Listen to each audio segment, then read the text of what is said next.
Being 7 o'clock, I call the Lisle Library District Board meeting for August 14th, 2019 to order. Roll call, please. Marjorie Bartelli. Here. Thomas Duffy. Here. Thomas Hummel. Here. Karen Larson. Here. Jenny Norton. Here. Liz Sullivan. Here. Emily Swistek. Here. All right. Next item on the agenda is opportunity for visitors to speak. Are there any visitors that want to speak?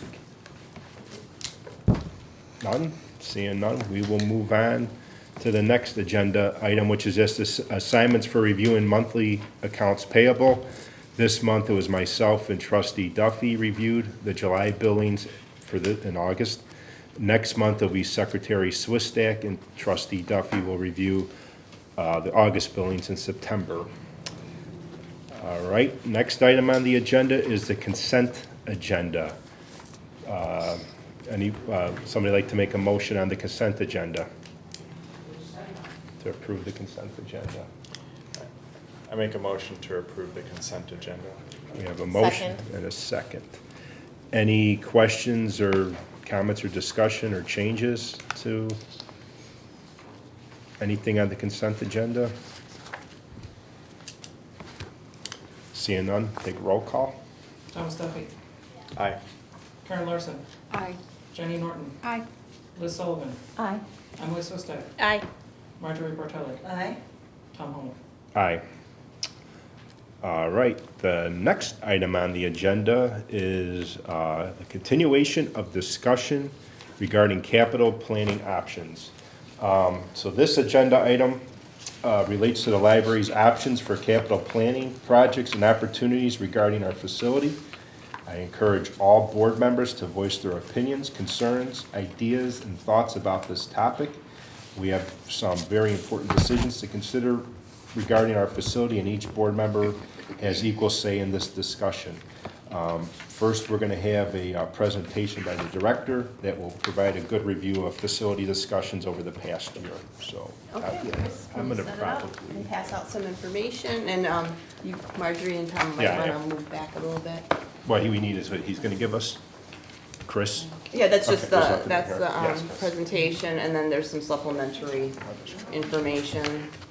You can follow along. And other stuff. Thank you, sir. No, I don't need one. There you go. And then the universal design stuff you can pass out too. Marjorie, would you mind hitting just one row of lights? Would I? Mind hitting one row of lights, just so I don't know which ones. Thanks. I think that might be enough. That's good. Ooh, that's a little, that's good. That's good. Yeah, I think so.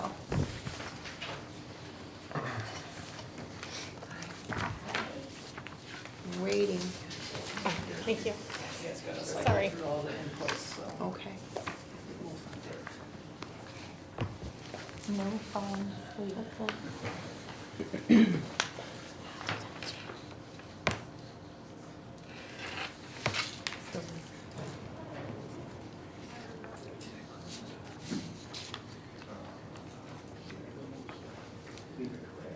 I don't know. Do I have to do anything?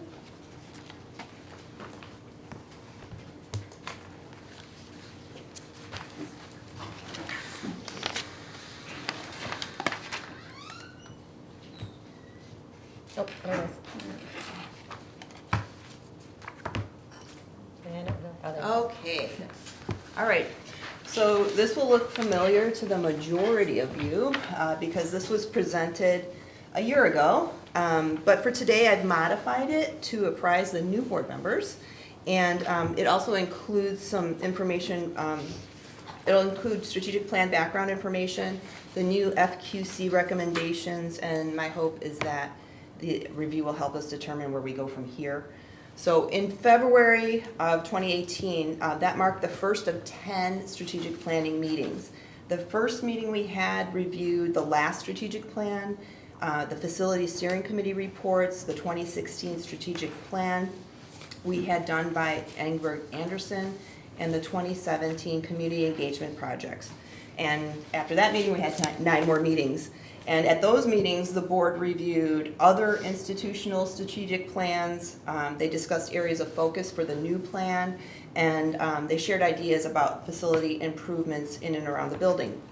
So as you see here, almost a year ago, we held a meeting to discuss those potential facility improvements.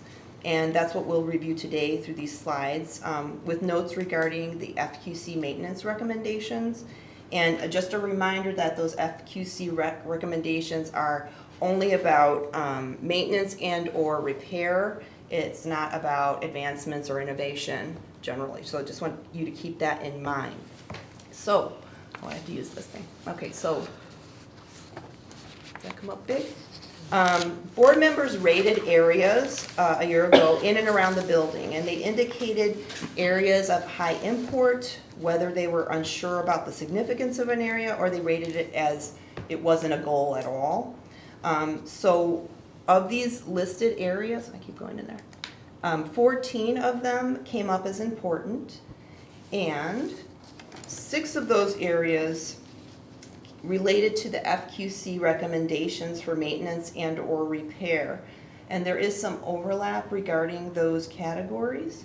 So of the FQC maintenance recommendations, we see the accessibility and universal design concepts, and this refers to the concrete work on the property and upgrading the restrooms.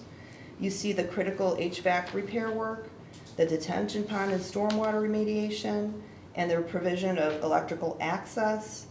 The lots and exterior space relates to the recommendation of topographic study regarding our erosion and stormwater. I'm going to kind of go quickly through these, so I just want you to bear with me because there's a number of slides, but this is just a review and we can talk about it in full after. So then we reviewed examples of what the board members ranked in that list as important, unsure, or not a goal. And the first was family bathrooms. This was rated as important by committee members, and we looked at a number of examples, as you see here, like increasing space for children and or wheelchair use, having ample room for changing stations, multi-level sinks, etc. And then FQC recommended that we update the bathrooms as well. Then we looked at, we looked at more contemporary group and study spaces. This was rated as important by a majority of the committee members, and it was also noted that the library is lacking in spaces and technology and appropriate electrical access points. Okay, and then the next slide just shows some documented issues of space constraints within the LLD. So near the administrative office, we had people pulling tables together. We've got kids studying in our aisles at times. It's not all the time, but this happens around the facility. And then the next slide, we discussed universal design. And this is where board members were divided regarding this concept. And to be fair, a number of board members were unfamiliar with the concept. So we did discuss universal design in full, and we also provided some supplemental information. I believe I've given you all this, but you've also been supplied with those articles again tonight. So we have some additional copies. So there are 7 principles of universal design. The first principle is equitable use, and you see in the photograph we want to accommodate all users. Number 2 is flexibility in use. And this is, if you're using equipment, you want to utilize equipment that accommodates all users. Simple and intuitive use, so if you see something, you know what to do. Perceptible information, if we were trying to have our users use certain equipment, we want all users to have an understanding of how to use the equipment. And then tolerance for error. So we want to accommodate everyone, but we also want to ensure that there's safety mechanisms in our use of the equipment. Low physical effort, so there's a piece of equipment that allows for that as an example. And then size and space for approach and use. So we've got a picture of a youth services department where you've got a lot of good sight lines, and we've got smaller equipment for those smaller bodies. Okay? Then we looked at some universal design opportunities around the library where universal design principles could be better implemented, such as, so we have Directional signage, these are our 2 signs on our property that enter into our building. Ensuring that our equipment and shelving is accessible by all. What you're seeing here is our magazine shelving. It is pretty heavy for some of our users to utilize. And then we've got to make sure that our desks can accommodate all users. We're showing the connection desk. It's fairly tall there. We want to make sure that our restrooms accommodate all our users and that they are safe. And then also that we have adequate lighting and sight lines around the building. And then I've just got a couple more at the next slide. Just making sure that our entrance is welcoming to all users and provides clear direction, and also making sure that it's a safe entrance. And then secondly, we're looking at the youth services department here and ensuring that we have adequate lighting, sight lines on the floor, and making sure that staff can see where the children are. If you look at this image, the 2 arrows point at 2 mirrors we have. It doesn't really provide a lot of ability to see what's going on in those corners, and those aren't just the only corners there. Okay, and then we looked at our entrance, and this was rated as important by members. We noted that our facility is semi-hidden from view on either side of the entrances to the parking lots.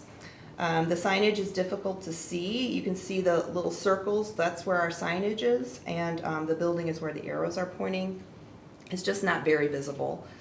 We continually also encounter patrons entering the lots in the employee lot, and sometimes we have people setting up their strollers and putting their children in there, and then they come to a door and they realize it's not the entrance, it's on the other side of the building. So this is a regular problem. And then moving on, we've looked at other local library lobbies and facades and entrances, and this was also rated as important. So you can see over to the right, we've got some other local area facades, and they're pretty prominent in the community. And then we've got some lobbies where staff are present on entry. And then we explored maker spaces and or media labs, and this was another category where the members were divided. Some thought it was important, some thought they were unsure. And again, some didn't understand what maker spaces were. They didn't have a clear definition of that, and that's okay. But there are many. So if you see what's being shown now, there are small variations of a maker space where there's maybe just a wall of equipment or a couple of machines available. We examined craft and or technology specific rooms for making things. So that's an option. And then there's also very large dedicated maker spaces there at the bottom. So there's quite a variety of what a library can offer its residents. Okay, next. Of course, we noted the areas of stormwater detention. This was rated high, as you can imagine, by all the members, and FQC provided us with more information about erosion and topographic issues across our campus. Next, we looked at some more modern versions of office configurations and small conference room space for managers, and this was rated as important as well. Next, we looked at more modernized centralized circulation desks where there's more automation available, and this was also rated as important by the members. Sorry, I'm going quickly. Next, we did discuss increasing the space in audiovisual, and this was equally divided among members where some thought it was important, some thought they were unsure, and some thought it was not a goal at all. I think we can look at this as more of an optimization of space. So I think we can all agree that space optimization is important there. And then under the safety kind of category, we looked at a better drop-off configurations for the building where there are dedicated lanes or overhangs for dropping off kids or any patron at all. This was equally divided among members. Some thought it was important, some were unsure, some didn't think it was important. And then there was a consensus to increase the children's area. We looked at different spaces where sight lines are open, there's tactile play areas all over, and there's also accessible shelving for the kids.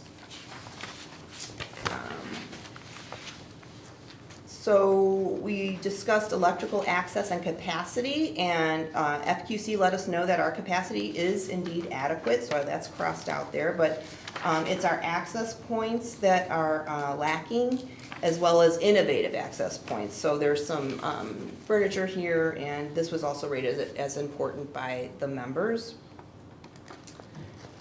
We looked at a variety of improvements to the exterior spaces. There's seating, places to relax, program opportunities, and this was also equally divided among members. Some thought it was important, some thought they weren't sure about it, and some thought it was not a goal. And then we discussed RFID. We talked about the security benefits, inventory benefits, and efficiencies that RFID technology affords the library. This was rated as important by members. We looked at a variety of teen spaces, and there's all kinds. Some are very open, some are very high-tech, but we just looked at some areas because we don't have that here. And then we looked at our new materials areas in youth services and adult services, and this is where patrons go to browse our new books, our new movies, etc. Spaces on both floors. Some of it's cumbersome and some are lacking in space, and this was rated as important by members. And we're almost to the end here. So that does conclude that particular review from back in June of 2018. So in November of 2018, the board did approve a new strategic plan, and that plan had 4 focus areas, as you know, and one of those areas is facility. And the board took all of that information from those 10 meetings and formulated a facility objective, approaches to achieving that objective, and listed targets to accomplish all of that. So we have that in front of us. So that objective being providing a welcoming facility and campus that meets the community needs, encourages utilization, and fosters an enriching environment. A great objective. Bless you. Thank you. And then there are 4 approaches to that objective. Number 1 being update and enhancing the facility structure and exterior areas as identified by the SPC to improve user experiences. Number 2 is to utilize universal design concepts in facility projects. Number 3 is to commission professional assistance when appropriate to achieve those objectives. And then number 4 is to refer capital projects to the physical plan committee to review expert advice and recommend steps to achieve those facility objectives. All right, and then we get to the appendix, which I'm not going to read them all, but this provides the list of targets, and there are 17. And of the 17, there are 4 targets that FQC has recommended that we replace or repair as part of our maintenance program. And again, a reminder that these recommendations do not include major advancements or innovative space answers. 2 of the 17 are completed or are in progress, and those are in yellow. And then 3 of the 17 have been budgeted and are upcoming, and those are in green. Okay? So that concludes a very quick review of how we've gotten to here. And I now believe the president will open discussion regarding current opportunities for us to consider. Okay. Jenny, can you hit the lights? And Chris, you can turn this off. If we have a question about understanding Appendix A, the things in green, would you mind, you've probably done more here than we even know. So would you mind talking a little bit about developing circulation processes that eliminate redundancies and enhance user experience? Sure. The circulation processes are, well, one of those are the system of the pages and returning books they've reorganized those procedures. I don't have all of the details, but we've done that in circulation. The other piece of that is planning for RFID. So that will be including more automation, automatic returns, upgrading our kiosks, ensuring that all of our materials are coded with RFID. It'll help us with our inventory, those kind of things. Providing adequate shelving for new and innovative formats. So we budgeted for low bin shelving for the youth services department. That was part of our working budget, so we will have that upstairs at within the next, I believe, quarter. And then we've got RFID again. The yellow, reconfigure and update IT infrastructure. So that's in process, that's ongoing, and we provided the IT plan within the packet. And then offering patrons a food or drink vending option, that has been accomplished. All right, Is it so, appropriate just to ask for in the future an RFID presentation, just to give us an update of, you know, what you learned? You guys are the experts on it, and kind of like what you learned about it, what's appropriate, and what you're kind of heading towards. Sure. Is that okay? yeah. Okay. So before we open it up any further, I'm gonna also read I also had some other thoughts here before I open it up to everybody else. So as mentioned, we have many options when we consider our facility to achieve our strategic plan goals. We also have some new opportunities. As the director mentioned in her director's report within the packet, she was contacted by 2 separate developers who inquired about the board's interest in relocating to downtown Lisle. I understand these developers have also communicated with the village staff. The director and I have also communicated with the mayor about the prospect of relocating, and he supports the idea as a concept, as do some other local leaders. This information is important to know before we enact major structural changes or move forward with any construction enhancements. So, with that being said, I'll open up the floor, I guess, to any either questions or comments of the director's presentation or general commentary. Got questions, comments? Or actually, let me ask the first question. Actually, I forgot my first question, so hang on. The question is, I know we've asked this of the previous board, as well as I think the first meeting we had with the current board, if not it was last meeting. Are we still all open to exploring the downtown concept along with exploring improving our current facility and campus? So are we open to both options still? Yes. Yes? Marge? Yes. Yes? Yes. Jenny? Yes. Yes? I'm more focused on this building. More focused here? So totally no to downtown, or? No, I don't Okay. think we need it. And Liz? I would like to set a time period. I'd like to say, we're gonna give it so many months to make a decision. And if we haven't been able to work something out about moving or getting our options, then we wholeheartedly make a decision to, you know, invest here. Because my concern, quite frankly, is if we don't do that, we're gonna continue to say, well, wait, we can't do this because we're not sure yet. And it'll be a year down the road, and it'll be, well, wait, we can't fix this because we don't wanna invest. And unfortunately, our building will suffer and our patrons will suffer. I don't know what that time frame is, though. I don't know if it's 6 months, I don't know if it's a year, but that's where I'm thinking right now. I agree with you, Trustee Sullivan. That's my only concern. Is I think I want to have all the options on the table when discussing this. My concern is how viable is the partner that's required from the village to move in a semi-fast pace, which, looking at the current climate, may or may not be the desired outcome.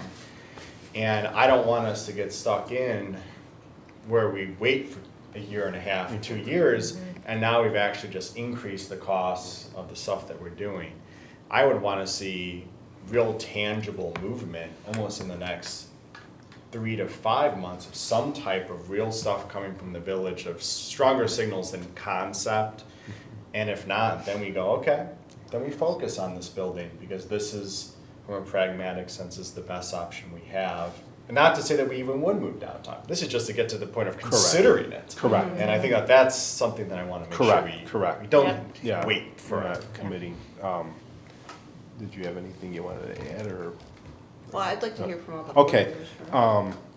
yeah, and I mean, when we advance actually a little bit further in the agenda, I know we'll probably start maybe talking about an owner's rep. So that's good to hear. I think the majority of board is open to both concepts, because I think if we go with the owner's rep here, depending, that's. You gonna for- shortchange Emily? Oh. I said yes already. Oh, He looked at me no, first. she was the first He one looked to at me quit. first, She was and the I first just said one to- yes. She was the first. He one said, are to you open to both? I said yes. Yes, And then he went around. Yeah, she- I looked down, I'm Yeah. sorry. No, it's okay. So when we get further in the agenda tonight, and when we discuss what we want to do with an owner's rep, that's good, because I think that would be part of the idea, is they would try to look at both concepts staying here, And help us with a timeline. the timeline, and then an estimated cost of maybe doing something downtown. Now, that might help make our decision too at that point, who knows? Good. I So- still wanna know where their concept is for downtown. Where are they, where are you thinking that a library could go in a mixed-use facility downtown?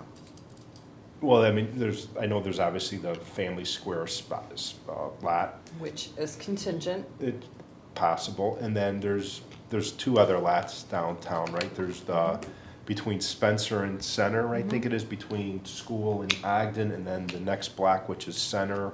The whole And the downtown master cemetery, yeah. plan is part of, it is an opportunity, I'll just put it that way. I mean, even the fire station, I think, is, but then I admit that probably starts to get really complicated, because now you're bringing in another. But again, Party. an owner's rep will help us have that Correct. conversation. I mean, parking is disastrous down there. Well, as parking, it of is. part course, of it it. would have That's to be all part, part of it it. wouldn't be, the library like- would not be a standalone, it's gonna be part of a Well, mixed I use. understand yeah. that, it's part of a mixed-use building, like, have they said anything in terms of like a cost, what it would cost to do this? That's what an Well, owner's that's rep what will we would help us get to the discuss. ballpark, at least, what would it be? And depending on what it might be like, okay, that ain't gonna work, or, okay, it's still on the table, and then. What'd you guys learn when you met with them? Cause you, Really? who met with them? Okay, what did you learn when you met with, was it 2 developers? Yes. I learned that they're interested in having the library downtown. All I talked about is, I mean, they really wanted to learn about us, because the board did in October mention that they were open to the idea. So they wanted to learn about us. So I talked about the library. I talked about our statistics and talked about patrons and what we offer. Not everybody knows what a library offers, that we serve all demographics, and we're open from these hours, 9 to 9 basically, and weekends, and that's very attractive to some developers. We have a built-in patronage, and I also talked about, some of the, that we were discussing our building and also considering, renovating or improving our current facility. So it was an exchange of those ideas. So they were interested in the board and including the idea of downtown. But what that turns into financially and looking at benefits for us, I think we need some professional assistance there to help us walk through that process. Okay, I informally, and I didn't even mention where I live, but I said our library might want to move to a mixed-use building. And they said at 30,000 square feet, you're looking at, like if you signed a 20-year lease, $500,000 in rent per year.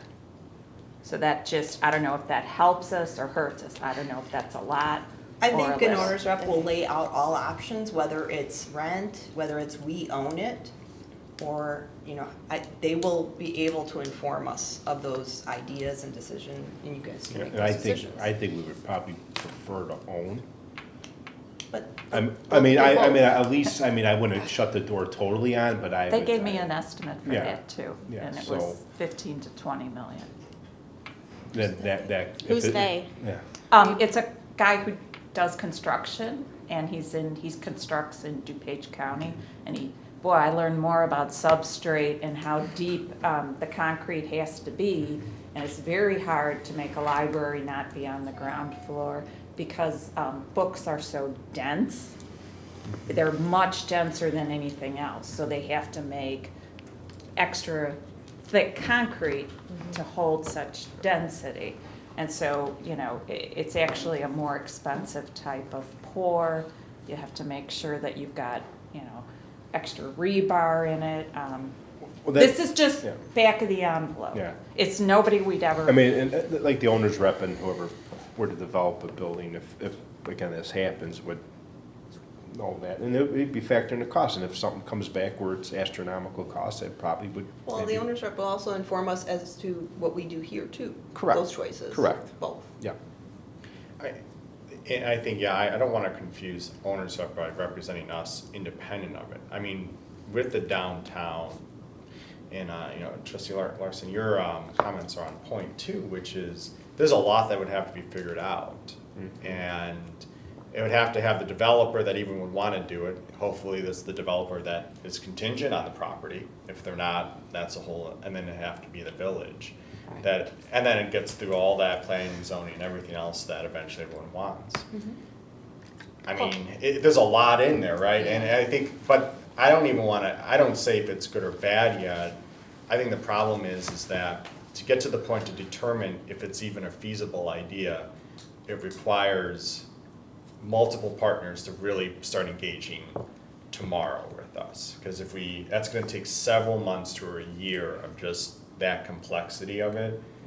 I mean, that's where we have to really say, okay, if we don't see any real movement, okay, we have to engage our own internal process for here. And I agree. I mean, we don't want to be in limbo forever. It's not an advantage for our regular patronage, as Liz mentioned. So I think an owner's rep will help us determine what is that time frame where we see action or hear action. I imagine we will speak to the developers as a group and have conversation. But the board has to be open to it, which I think we are, and then we have to have some professional advice on how to have those conversations. That's fair enough. I mean, that's a good point too, but if it came to the point of, yes, it was feasible, yes, we could do it, that's not a decision that I feel as a board we can say, yeah, we're gonna go ahead and do it. I think it's up to the taxpayers in the form of a referendum to vote for it. That's kind of the way I feel. I mean, there are people in town, people's tax bills, finances, that's a lot. And I think the people, the village would, we've got to that point, if we said, yeah, we'd like to build a new library and we could do it, I think it would need to be put to the voters. Well, it depended on the expense. Yeah, because we got special reserves. Expense or no expense, I think the taxpayers deserve, to decide whether we need one or not. Are you just talking about like an advisory referendum, or are you talking? It's a referendum. Okay. And how about renovating the current footprint? I mean, because there's gonna be an expense. Well, Regardless. there are things that are critical that we need to do now. What about renovation for innovation? I believe that, if we have the money, we can do it. Okay. Well, regardless of the expense, whether it's here or there, the owner's rep will walk us through that. You can bring up that topic with an owner's rep. They've been through the ringer on a number of referenda, as well as board-directed projects, and they will help us make those decisions. Well, I know Carol Stream had a referendum. They wanted to build a new library, and it was voted down 3 years in a row. So they're still in their same footprint, and they're doing construction. Well, I'll speak. I'm not going to throw out a specific dollar amount, but I know I have a limit to what I would want to spend. No, I know, but so I don't know if it would come to something like that either. I mean, we got money in special reserve. We have money in reserves, a regular reserve. Hopefully, if that doesn't take care of all of it, it would eat most of it up. So. Well, there's also negotiating And there's options negotiation. with I other mean, pieces of there's- land. I mean, we own property. There's all kinds of things we need, again, professional advice on how to have the conversation and lead us through this process. So you can be the most informed and make the best decisions.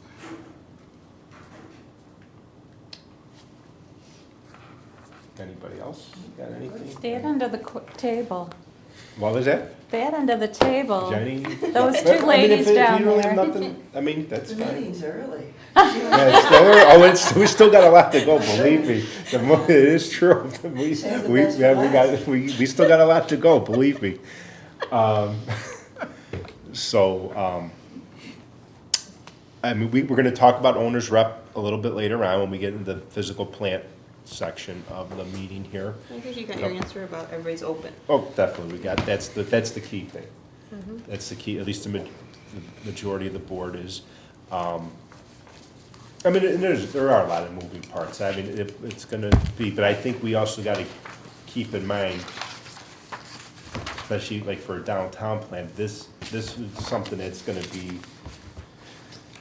you know, something to look for decades in advance, and it's not just the library, this is something that could help transform the whole community, specifically the downtown area. That's, I mean, for at least the last 20+ years, has been like the #1 topic in town, you know, going to at least the late 90s. So, I mean, just, that's the other thing we gotta look at with that too. But, again, I mean, it's, Big picture regardless, big picture downtown, big picture here. We gotta really think, and I said this at the physical plant committee meeting, that fortunately or unfortunately, you 7 have a lot on your shoulders, a lot on your plate, and you're gonna be making the very lasting decisions. And whether it's here or there, it's you. So It needs to be a let's very be. well-informed decision. That's right. Exactly, That's right. exactly. okay. So with that, then I guess we will move on. And like I said, we're gonna discuss this even a little bit more later on tonight, and then I'm sure in upcoming meetings. Next item on the agenda is committee reports. The first is finance. It looks like you guys want to schedule a meeting. We have a meeting date and time picked out. We did. Okay. I'm sorry. We had September 6th, but we have, you're not sure? I'm not sure yet. And also our investment rep is not available. So we will reschedule for September. We'll still schedule it for September. So this meeting was going to be about going over our investment strategy. I know Liz was not available either, right? So this might work out better. And we're going to review our investment strategy. And every year the investment rep comes out and walks us through that. And then he also reviews our policies. So I will get you more dates. All right, that's the update. All right. Could we make it after the 15th, please? I will look to do that. The 15th is a Sunday. So if we could make it starting the 16th or later. We'll see who's available, but after the 15th, okay. I'll look. How many people are on the finance committee? It's 3. It's Jenny, Tom Duffy, and you, Liz. yourself. Okay. Well, that's one more than last time, so I'm very excited. Was there only 3 last time? You? Yeah. 2, wasn't it? There's 2, Was it 2 yeah. plus the, okay. We needed- Yeah, it was just 2, it wasn't 3. All right, next is personnel policy. There was 3, I'll turn over to trustees. There's Secretary Swistak. In a second, there was 2 policies, which 2 of them will be voting on later on tonight. Yep. And We have 2 policy recommendations tonight, so we'll go over them when we get to new business. And we'll be able to discuss them then. I think we had a really good meeting at our last meeting and lots of productive discussion, so I appreciate that and that we're moving forward. Our next Personnel and Policy Committee meeting is on Monday, August 26th at 6:00 p.m. You have that already, Marjorie, right? Well, she's looking. you good with that? All right. Yeah, okay, good. And like we said, we'll be voting on 2 of those policies a little bit later on. Next is the physical plant meeting, which we had last week, and we'll be voting on one of those at least, and talking about some of the other stuff too. So, Marge, do you want to recap last week's meeting? Can I just say, Oh. you are just on top of it when it comes to policy and personnel. Like, you are having a meeting every month and, like getting. It's because we've had a lot of things we have to do. Yeah, we weren't exactly. It's not things that we can just be like, la la la, let's just wait. It's things that Yes. have to get done, The so. last- we didn't that's have what as we're many. doing. Yeah, I just we're wanted to catching say, up. you're on top of it. We got a lot of work Thanks. on You that go. policy. Yep. Sorry. All right, Marge, physical plant. Okay, we met on August 7th. The first item we discussed was HVAC. Staff presented us with, they contacted 3 companies that can provide the AHU replacement in an expeditious manner. Beth, correct me if I'm wrong, there were other companies, but they couldn't fit us in for Either they some said time frame. it was beyond their capabilities because they're more of a business, not an, they called us Or an industrial. manufacturer, yeah, industrial. Or they were already booked for the fall and they wouldn't touch this in the winter. Right, so we did review 3 vendors and the timeline and the costs involved. We also tried to explore the additional costs. A lot of them were stated, they don't all line up, but I think staff feels comfortable that we're pretty much within the ballpark. So I'd like to make, the committee would like to make a recommendation to move to replace the facilities 4 air handlers.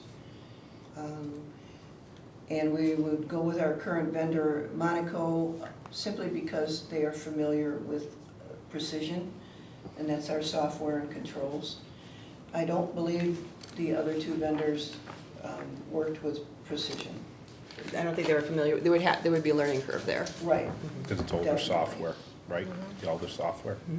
So with the 3 quotes, I will call them, costs are not to exceed $225,000 for the emergency AHU replacement, and the additional costs would not exceed $50,000.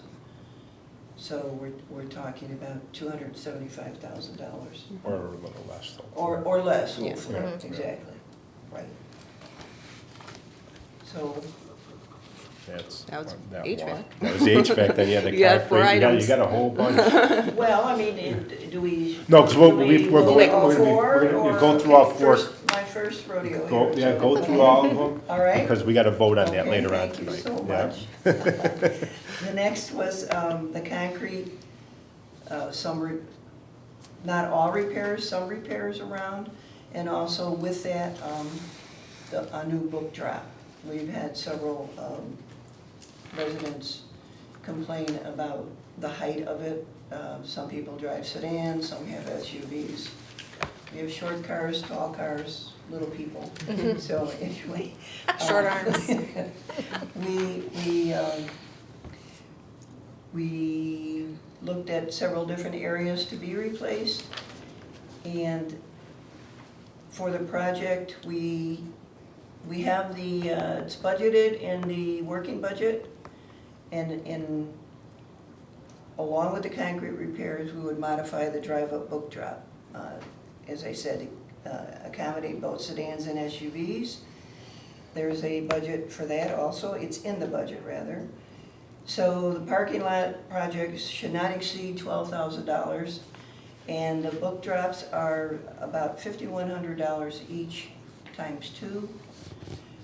And that would be shipping fees. It's basically all in. We would like to advance this project promptly so it can be completed before the weather hinders the concrete repairs. This is basically a lot of the curbs that don't line up, and then that also includes the caulking where we've got the large spaces between curb and parking lot. And then we go to the offset pipe. Let's see where my notes are here.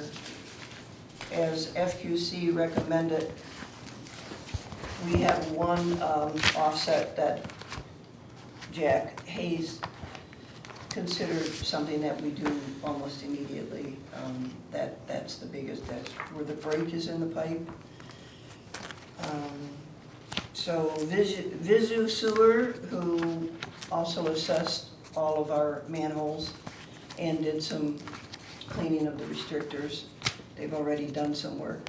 They also, in line, recommend the offset pipe being repaired. Again, the committee would like to recommend that Director Weinstein prepare an invitational RFP for this work. And then we have the owner's rep. We have information on the owner's rep, what they do. The committee was presented with that. And it's also in your. The whole board. I think you all Yeah. have that also, right? Okay, Yeah. sorry. So that will, of course, we discussed a little bit previously what they will do in helping us prepare for all of our facility projects. The consultation services would not exceed $8,500. And Tatiana did speak with 3 different owners reps. Did you say that you had contacted others besides? There were a Yeah. total of 6, I believe, right? Or 10. Actually, 10, I called okay. 10 different owners reps. Of the 10, 3 of them provided a breakdown of approximate costs for a preliminary planning exercise. And other firms, either we were too small of a project, or they were booked, or they didn't have expertise, they were more manufacturing or corporate. And then you were given information about what owners reps provide. And of the 3 that I spoke with, I felt more comfortable and more positive about one of them. That was company number 2. They're based out of Oak Brook. And then you were I believe it's Trustee Larson asked for some examples, and you were provided those examples. They primarily, well, not, I wouldn't say primarily, but they have a lot of library experience. And then we provided you with some case studies that they had. And so if you look at those case studies, the very first bullet point is initial project definition. And that's what I think the committee, physical plan committee, was looking to accomplish and kind of a first step. And again, this is a limited exercise with this particular firm. But you know, if we liked what they provided us, we could continue with them. But this is, again, a limited exercise for about 60 hours of work, maybe a month and a half of meetings, meeting with the board, meeting with staff, and then presenting a report to the board regarding cost estimates and options for us. And the board would inform them of what they were looking at. So just like when we went through the PowerPoint of what the board was looking at in terms of family bathroom and/or, they will ask, you know, is this board interested in this? And then they will provide cost estimates for this. They will help us make decisions regarding information about, should the library be part of a mixed-use facility? What are those options? What is financially feasible for the library? What would it cost if you had negotiating options there in terms of landowners? And you know, assessing the property that we're on and the 2 vacant lots. So yes, I spoke with 10, 3 offered me more information. I felt more comfortable and positive about one of the 3 companies. It happens to be the least expensive of the 3, and I hope we can move forward with engaging them. And that company specifically has worked with Villa Park and Des Plaines libraries. Just, I'm sure more, but. Yeah, there's plenty more These there. were just a couple of Yeah. examples that the director included. You good? Yes. Perfect, good job. So going to, in regards to the owner's rep, does the board want to give the director direction to engage with the owner's rep at this time? I want to ask a question Absolutely. first. Sure. So, Or yeah, any question, let me About any back of step, let me back up. Any question, anything from the physical plan, except maybe the HVAC, because we got that as an agenda item, so we could save that discussion for later. But concrete, book drop, offset pipe, owner's rep, fair game. Did you want to ask about the air handling units? No, I'm sorry. no, it's okay. I was Oh, that's too okay. much information. I'm sorry. It's okay. Okay. My question on the owner's rep. Okay. So this would just be assisting us in getting our options sort of compiled and assisting us in making a prudent decision amongst our choices, right? But so that 8,500, so to speak, would get us just to the decision just the and initial. no further, right? Yes. Then Yeah. would we, depending on the option, be wanting to pursue more owner's rep services for the next stage of whatever option that turns out to be?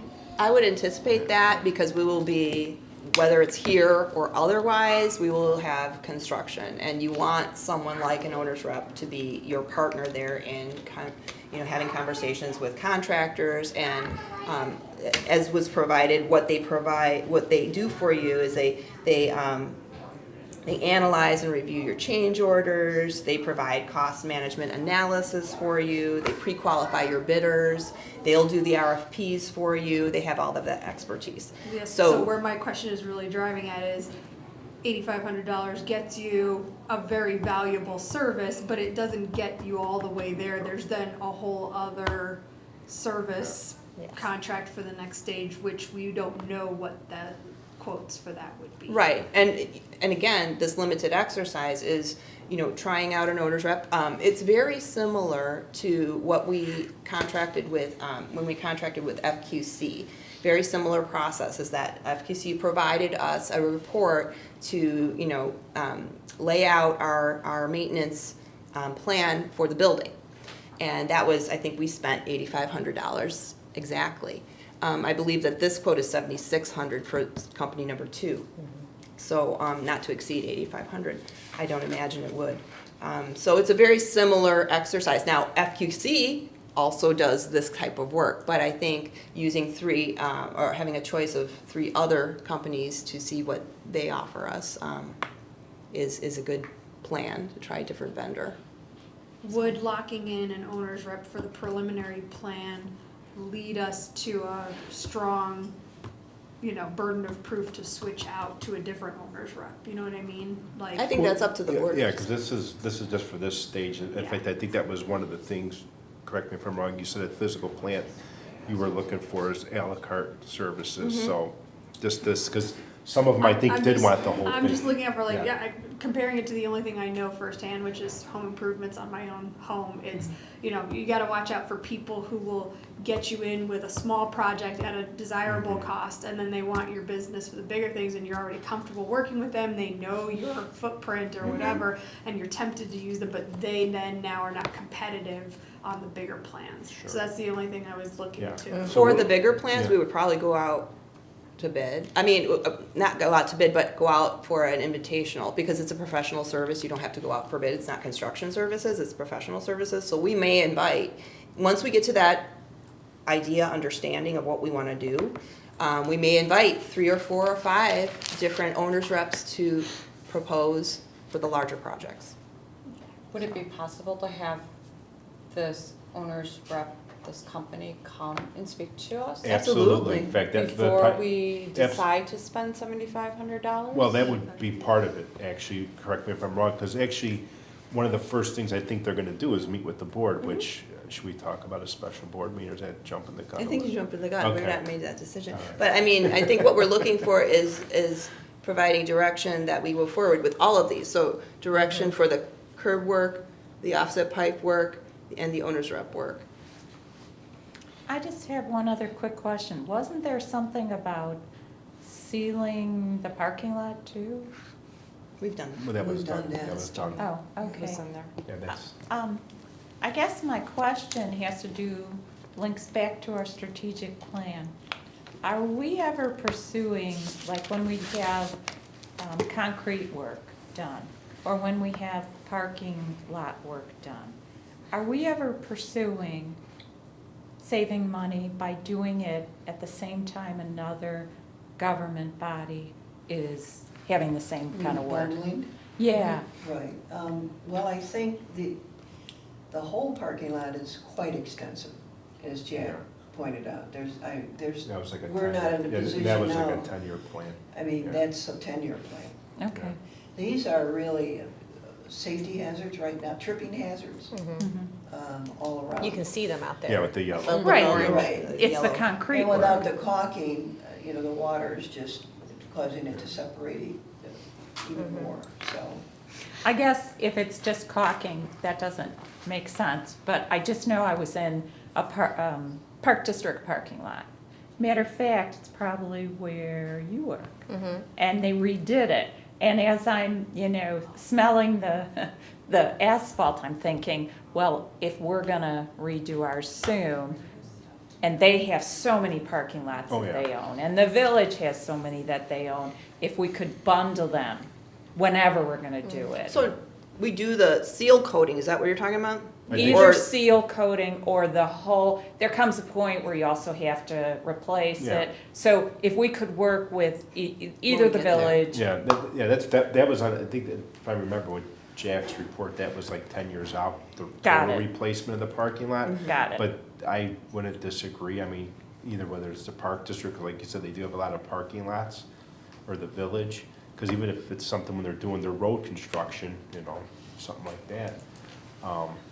But, hopefully by then there's some good intergovernmental cooperation going on and. So there's you know, not any now? Well, I mean, it's baby steps. Okay. I mean, there's not to this level, not to that level, I should say. I mean, it's Okay. it's small things. So, are we okay with giving the director direction for the concrete book drop work? That was a recommendation Yeah. from physical plan? Yep, that was our recommendation, okay, and then the offset pipe, we're good with? And then the big one, owner's rep. I guess Okay. my question with the owner's rep, so the deliverables, right, for this first part of what they're gonna give us is in essence, here's all the scenarios that you guys are thinking about, ranging from, I think we've talked about, maybe some stuff we haven't talked about, giving us kind of the guidance on that, because sometimes we always get the most, you always hear, oh, it's $20 million, what's a 10 million, or what's a 7 million get you, that kind of thing. That's sort of one of the main deliverables that's gonna come from this. Yep. Okay. And I guess then the other thought that I have is, as we start doing work to this facility, the other part is using the concept of bundling, but also, if this is where like this time constraint we really face here, is, we're getting all this HVAC work done. Well, if we already got people in here, the owner's rep is probably gonna say, well, you probably already have disruptions of services, you should be doing these other 3 things, why this is going on, because you already have the walls opened up, or the ceilings opened up, or whatever.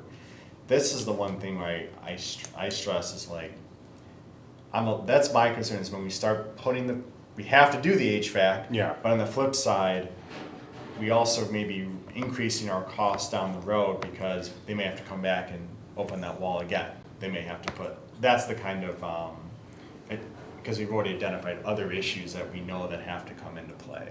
So that's where I think our compression of time is actually much shorter than what we think it is. Well, which is why I think that's a good idea to go with the owner's rep now, so that we get it all out, as soon as we can, and then make our informed decision about where we're gonna go. Oh, I agree. I think Because of that- those time constraints, exactly what you just said. Yeah, I think that's why the owner's rep is necessary. We don't have the time We to don't have the spend 7 expertise. months talking about this. Yeah. So we agree, give the director direction to hire the owner's rep. Karen, how did you feel about not getting to know the owner's rep ahead of that decision? I personally would like to have them come and meet with us. Since it's a very important project, but since the price level is not huge. It's got nothing to do with No, the I understand. price. I don't know if we need to bring them in, when we get to the point where we are actually doing a construction project, when it's more expensive, I could see bringing them in and maybe even like, if you will, interviewing them or whatever you wanna call it at that time. I don't know if it's worth to do it for this. Yeah, I mean, think- again, this is yeah. an exercise, it's a pretty minimal exercise, but we will know a lot more after this exercise, and we can then interview for larger projects.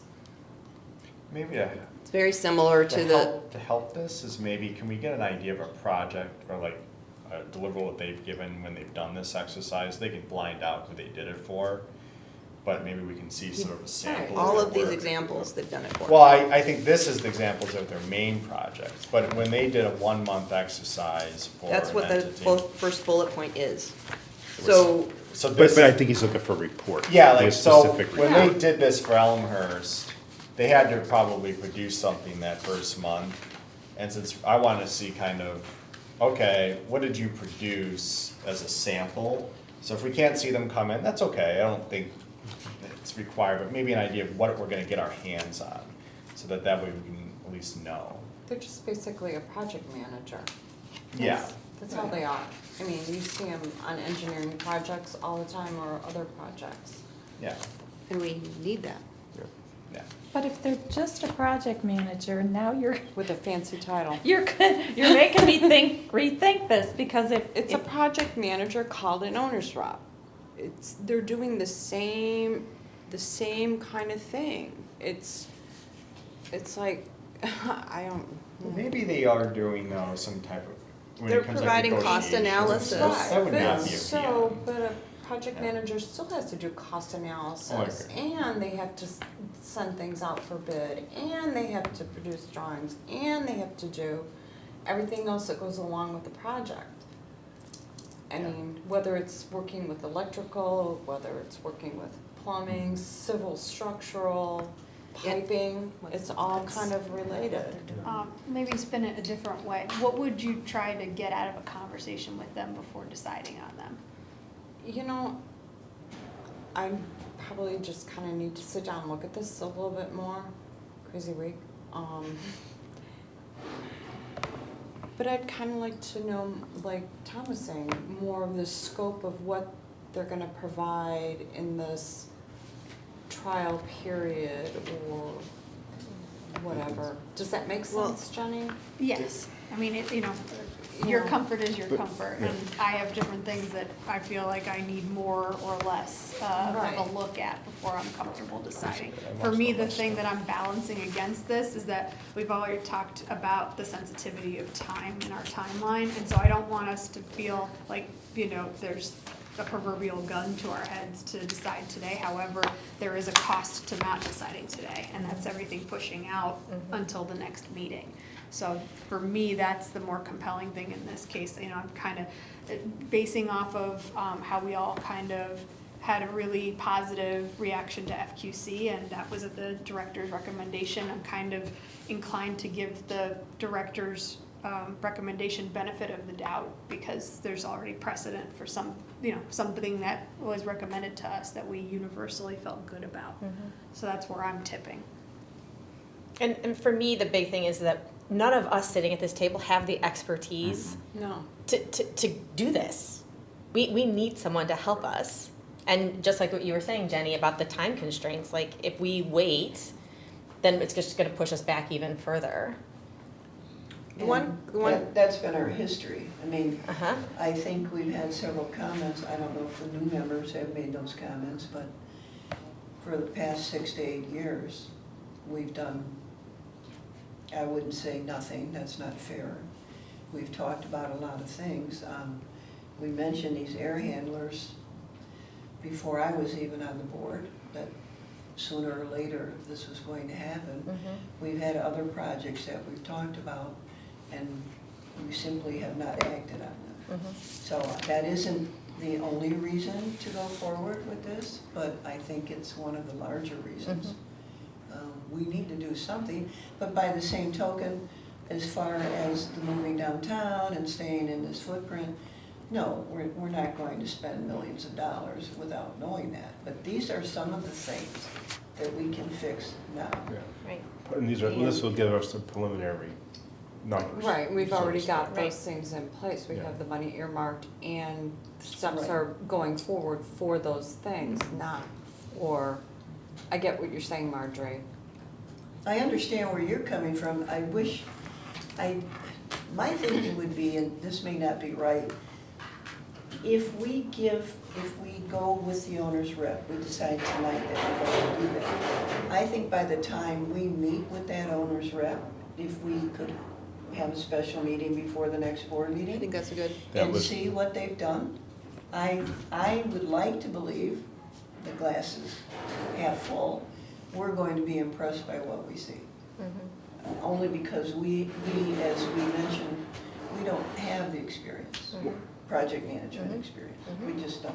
Yep. And the- go ahead. Well, if, assuming we give the director direction to hire the owner's rep, the thought process, I think, with the special board meeting, correct me if I'm wrong, was to then have a board discussion with the owner's rep of what we would want to see, whether it's here or downtown, like our ideas for the Define our library. So needs. actually, that's where What we're are really our gonna bring needs? our creative hats on, like what Absolutely, everybody's yes. thinking or wanting, what they would like to see in the library, whether it's maker space or a media, not a media lab, but maker space, the youth services.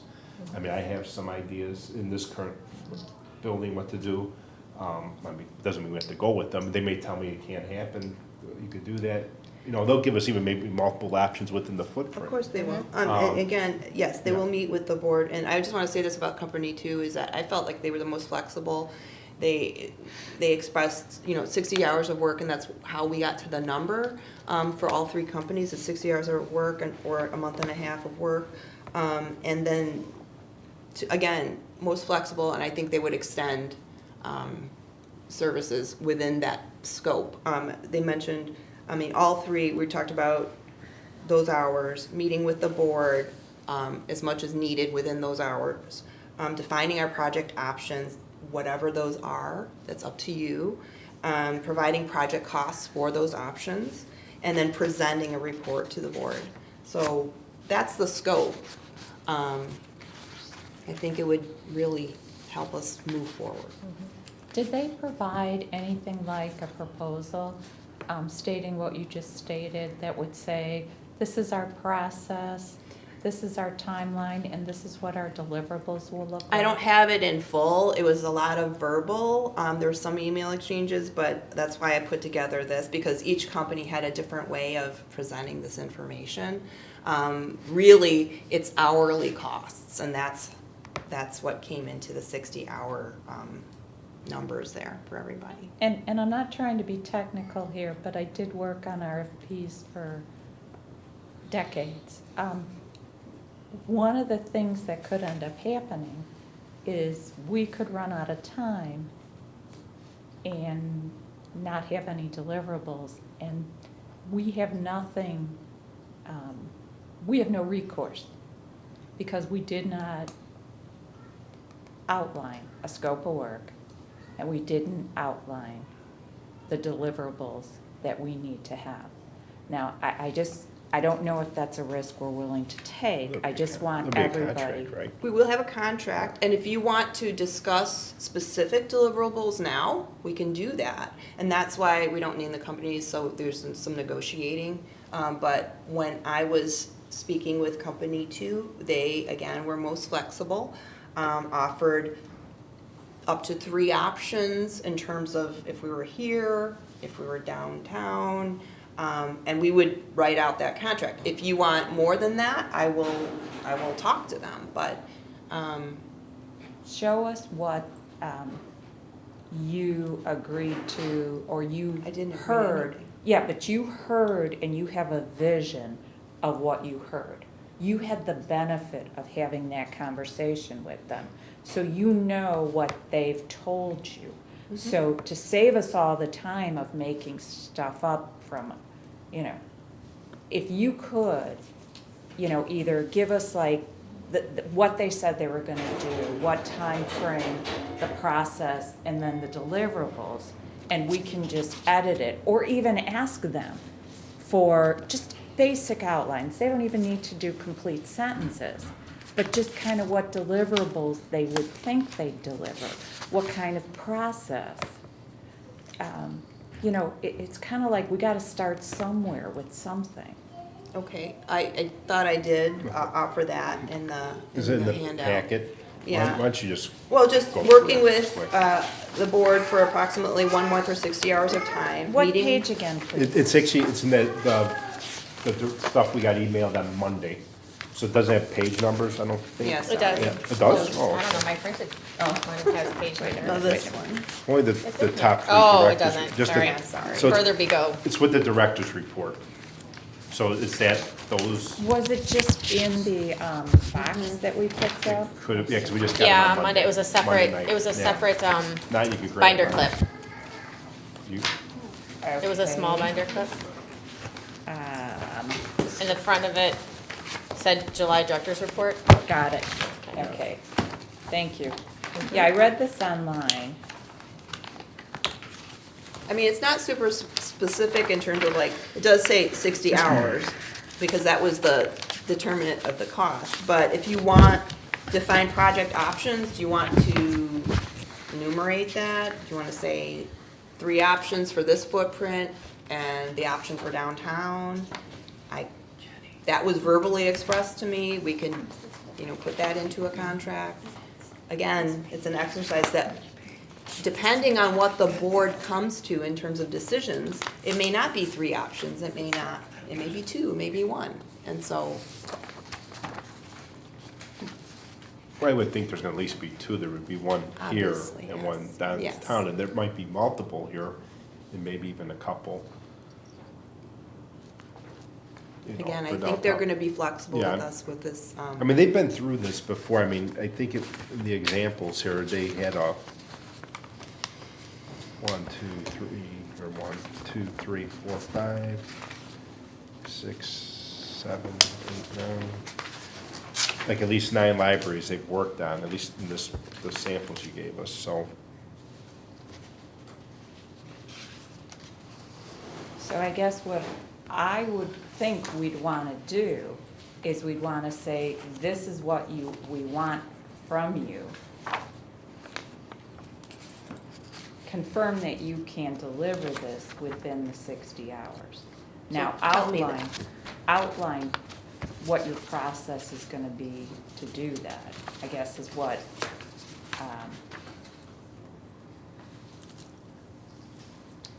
Were you were comfortable meeting with them and? did you I guys- was, did but you I'm go- hearing that Okay. we want specifics, so what are those specifics?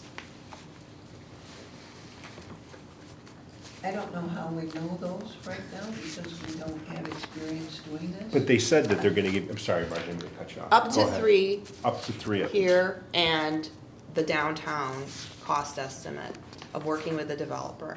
And again, after we have an initial conversation with them, that might, depending on what the board discusses, on what you want, because this board might say, we just want to talk about this footprint and just adding a bathroom upstairs.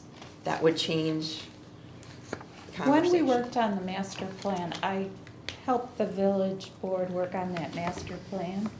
We got samples that they had completed with other municipalities.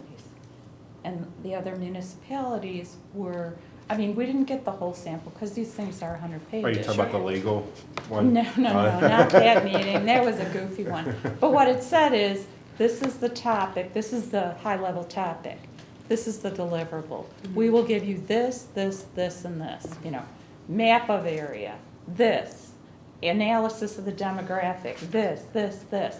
And then it would give the next high-level conceptual thing. Well, I don't think they would give us like anything as far as like demographics, I think it's more I'm on the. giving it as Yeah, I an know, example. Yeah. That's for a large, I mean, I know what you're talking about, that's for the whole project. Again, this is, The initial. owners reps do, as you've seen in here, they do the big projects. We're asking for like just the exercise, which was unique in terms of, because we haven't made those decisions yet. We've had so much turnover in the board and administration, so just having the exercise is a kind of a unique ask of these. I'm just gonna pick up my, I'm, whatever you guys wanna do. So I guess my question is, you know, if there's three scenarios, they clearly know downtown, they could just watch the videos and get that. We have a whole strategic plan that outline sort of the facility stuff. If it's just an exercise, I don't even see why they would need to talk to the board if it's just scenario planning. You take the content that's already existing, which is a lot of content, a lot of assessments have been done, take it and tell us, okay, how much does it take to move us downtown?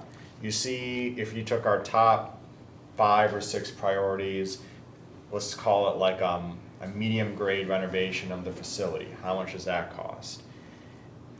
Part of that, that would expedite a timeline, also would save them time in doing interviews, which interviews have been done of the board in the survey form. Now, yes, I know for the 3 of us, we haven't done it, and maybe we just fill out that survey and that survey can be adjusted in the strategic plan. That would be, because I think that would be, is we're really just need to know right now is just sort of some cost estimates to help us have some guiding goalposts versus anything else, because yeah, I agree. This probably can be done quicker. Because I imagine they do it in a couple with a larger project. Like they don't just come here and do just the interviews. Well, they are going, you did give them, or they are gonna go through all the, like the strategic plan you were saying. They will review I think all even of give them everything that's happening. That space study we had done, whatever that was, 4 years ago, 3 years ago, 4 years ago. I think it doesn't hurt to talk to if we bring them in to talk to the board, so we could say, you know, we're kind of thinking this or that. I agree. Yeah, so. I So, mean, go on. we valued Jack Hayes. His Never great did anything report. like, we haven't done anything like that for a very long time. Mm-hmm. And I think it provided all of us with some really valuable information. It was Now, very I good. understand that's a little different than this, but to see it organized that way, I think we're much more comfortable with what Jack presented, what we need to do. And I bet if, And my hope is, I can't say that it will happen, but the same scenario will work out for this. and I hope Jack would have been able to say ahead of time, this is your deliverable. This is what I plan to deliver to you. And if I were gonna spend $8,000 on his services, frankly, I wouldn't have spent it unless I knew what the deliverable was. I mean, that's just the way, that's me. I think the director feels comfortable where she's at with at least the chosen or the preferred vendor. So just to, I guess, move things. And I will forward Yeah. those deliverables and the contract to you Yeah, once which I think you it's did with lined Jack out. Hayes, which you Yes. did with Jack Yep. Hayes. So. I never That- saw Jack Hayes's Oh, I sent it to everybody. yeah, she- contract. The His email. contract? Yes. Yeah, it was that email. I scope of saw services. I saw what he put together. No. No, The scope of services was after sent. one of our board meetings, it got emailed to the board, The physical plant Yeah. provided direction to contract with Jack Hayes, and then we provided the scope of services to all the board members. it's in one of your email, for I'll check. probably 2 months ago at least, but, so, to cut to the chase, are we good with giving the director direction to hire an owner's rep? Marge? I am, yes. I am, but I respectfully would like to hear from the ladies at the Oh, end. we're who gonna, were I'll go around the tenured. horn. I know, here. but you're starting with me. Okay, so, But how they respond may Okay. influence. okay, so Marge will skip Jenny, Tom? Yeah. Okay, 2.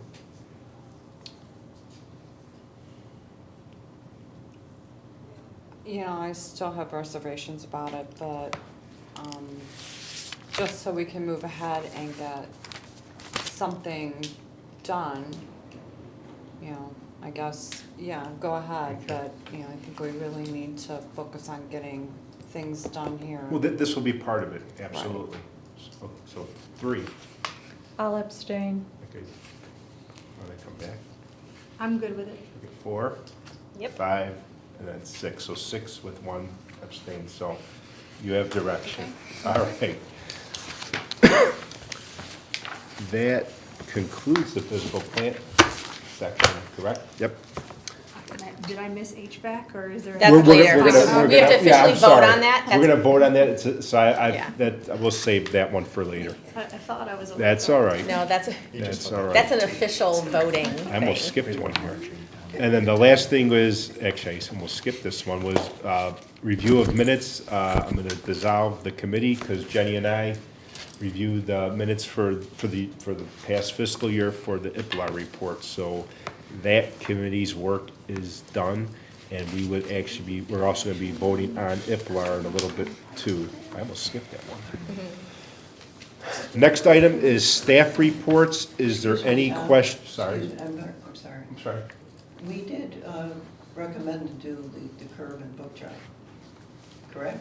As we Is that Yeah, right? everybody was good with all that, right? The other Well, two just, I didn't projects. remember us Jenny doesn't take recall polling that. the I'm audience. sorry. We- Providing So we just Yeah. want to be sure. Give the director direction. Yeah, so we were good on the offsite of the pipe and the concrete book job?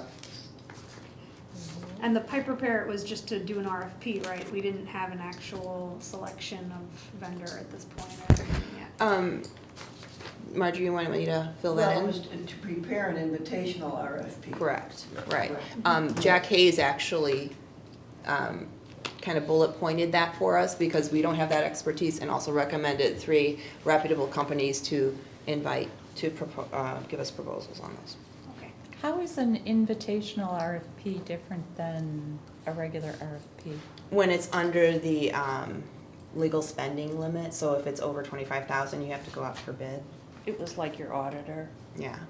Okay, Or the so legal, how does invitational, I'm not following what an invitational RFP is versus a regular RFP. when you go out for RFP, it's for the whole, depending on the vendor, you're putting it in the paper and everyone's sending you their proposals. Got it, and Okay. that's the one you have to do if it's 25 Yeah. grand or Mhm. over? Yeah. Okay. Gotcha. Alrighty, so we'll move back on to staff reports. Is there any question, let's do the, Making sure we got you what you needed. is there any question on anything else in the director's report? There's obviously a lot in there. I jumped to the tech plan as part of this. Yep, Okay, I want to make sure. yep. Top down, quick question for you. Is there like a policy related to when a computer gets to a certain age that it gets replaced within, so like if a computer gets to 6, 7 years, then it's the policy of the library to replace it, or is it kind of just wait till it kind of slowly goes away? No, that was the impetus to have a technology plan, Okay. because we do not have a policy per se regarding equipment. We don't have a policy for PCs, we don't have a policy for, other equipment in the building. So, moving forward with a technology plan, that's what's in here, is that 3 to 5 years was what the the IT manager thought was appropriate. So this is basically saying, so if going forward, anytime a PC is aged 3 to 5 years during that period, then it's up or Cycles out. cycled out and Mhm. up for replacement. Okay, I must be ridiculous here. Okay, it starts with page It's a separate, one. it's a It's a separate separate- packet that so was it's with in- that it's- small binder clip. Okay, I got, It's the separate packet. It was together in the same binder clip, okay. and it looks like this on the Yes. front. Oh, geez Louise, thank you. Uh-huh. Alright. Any other questions, or any question on the assistant director's report?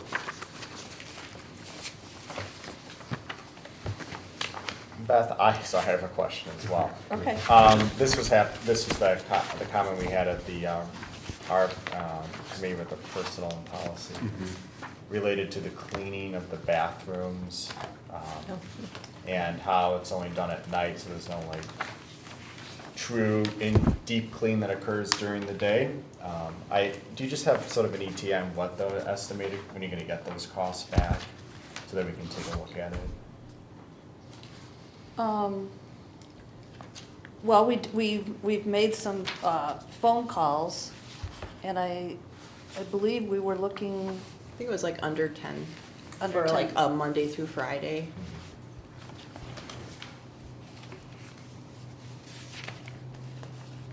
But is the staff kind of checking it out, or frequently checking it out to see if there's, right? Or am I misunderstanding it? Isn't like staff just, We are checking, we've done intermittent checking on Yeah. that, but we haven't done like a deep hygienic clean. correct, I mean, you're at least going, you guys check the restrooms out more often now to see if they're fairly clean, correct? Okay. Thank you. Is there any other questions for the Assistant Director? If not, we will move on to item 8, which is new business. The first one is approve LLD policy 415, volunteers. Does somebody want to make a motion? I move to approve LLD policy 415 volunteers. Second. We have a motion and a second. Does somebody want to review it or discuss it? I can throw a Okay. couple of words. So the last update was done over 10 years ago. And it was also a little bit vague, and that was provided in the packet. The committee drafted a more comprehensive policy with a purpose, procedure, selection criteria, and supervisory and responsibility statements within the new policy, or the updated policy. The edits of the drafts are in the packet, as well as a clean copy. So. Any questions or comments in regards to this specific policy? Yeah, we're on 55, right? We are Yep, on. that was the page original one. 55, yep. And then after Okay. that is the proposed policy. 59 was. So 55 was So the original, and then 59 is the clean copy of the proposed changes. Okay, I have a lot of edits. I just have a couple questions though first. Do we want to just allow volunteer opportunities for district residents? Or do we want to, I just was checking around and other government bodies don't require you to live in like their district in order to volunteer.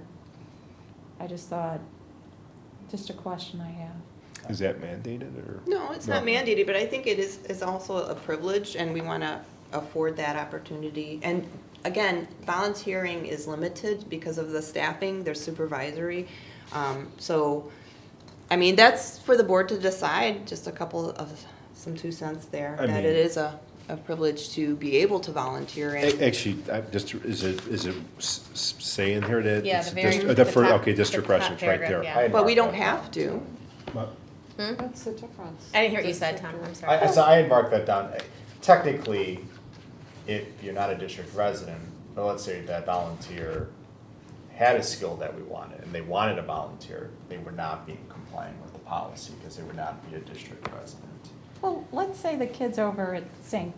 Joan of Arc, okay?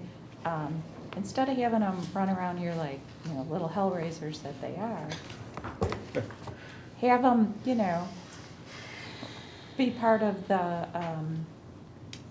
a volunteer program. Have them, you know, put some of that energy, and some of them are not residents of Lisle. You know, let them be open. If they don't qualify, if who's ever gonna manage them says they're too wild, we don't want them to be, you know, volunteers, then fine, they drop out. They I don't know if they're care. that wild though, are they? I mean, they're not that bad. No, they're Yeah. kids, but that's They're not really, They're not, I don't think they're. that's not causing really a an okay problem. thing to say. I mean, imagine if their parents are watching this video and hearing you say that their kids are hellraisers. Well, Just something to I've think about. seen some throw pizza, okay? Those 2 kids were not acting appropriately, in my opinion. Well, that, yeah. I would think, though, when we're looking at this term, the district resident, that just to have it more inclusive, just to leave it open. I think we all agree that, and I agree with Tati, it is a privilege, just because you fill out a form doesn't necessarily mean you get to volunteer. But maybe we just want to make sure that everyone has, when they read this, that they have the ability to at least feel like they can volunteer, even if they live outside. So do you wanna change? So are you, Um, well, even like people who are in, that like pay to have their library card, like they aren't serviced by any other libraries, but then they use ours?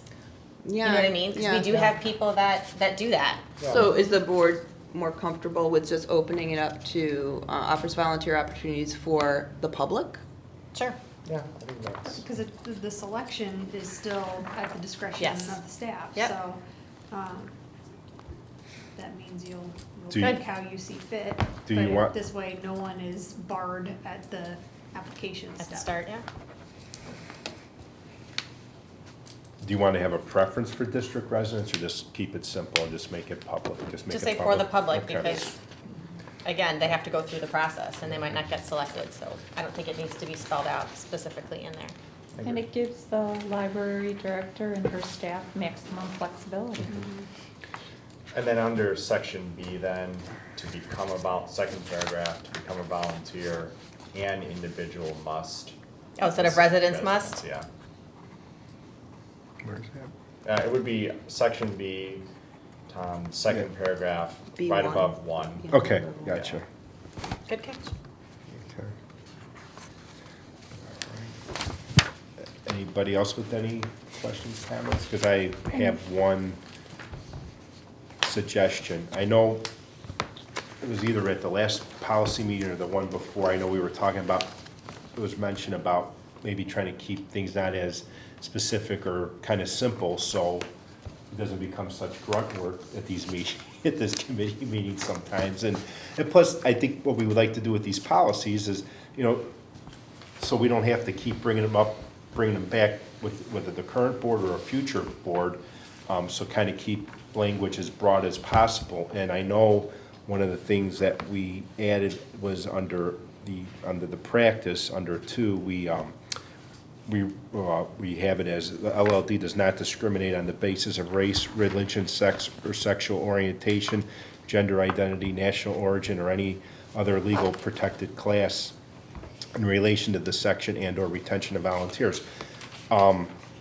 And I know, I think in the last board, something came up similar, and we said, well, we don't want to break everything out because then you might accidentally exclude everybody. So my suggestion is, should we just rewrite it to say the LLD does not discriminate against any of the legally protected classes in relation to selection and/or retention of volunteers? So it's just broad. It's just, so we don't have to keep bringing this back every year if like another protected class is, or another protected group, you know, as they start, more and more groups Great of people idea. starts.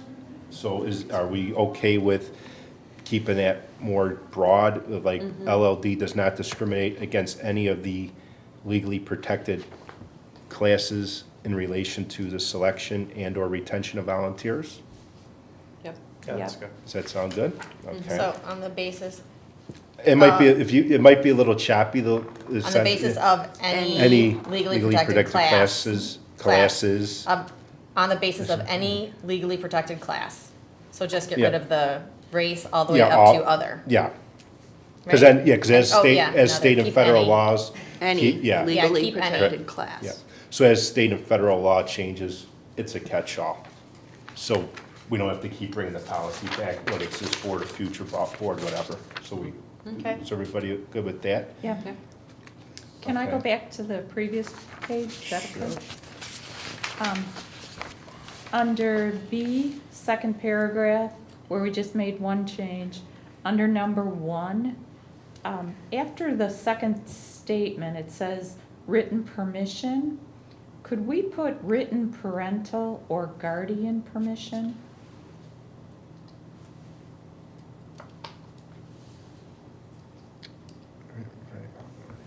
I think, didn't we keep that simple? Because then we wrestle with it, maybe I'm mistaken, were we not wrestling with that language? Because I think, didn't we have, like. It was in a different guardian- policy is that it we different? talked about. Okay. They run together. Yeah. Wasn't it in a different, or was it in a different spot? Yeah, 'cause It was in the I remember reference having this background check. I It was in the, remember- it was in the next Yeah, policy. so I remember having this that we conversation, talked about it. yeah. I think that, I like that addition. It makes it clear. Okay. Written permission, Written parental / guardian permission. is How did we- required. what did we call it in the other one? If we want to, you know, try to We keep had it uniform. signatory in there. I think that was the thing. But it's not a signatory not. situation. It's not. Written parental guardian permission? Okay. All right. And then under section C, the first paragraph, the last sentence, candidates 18 years of age or older will, and then I'd make a change, be required to authorize a criminal background check.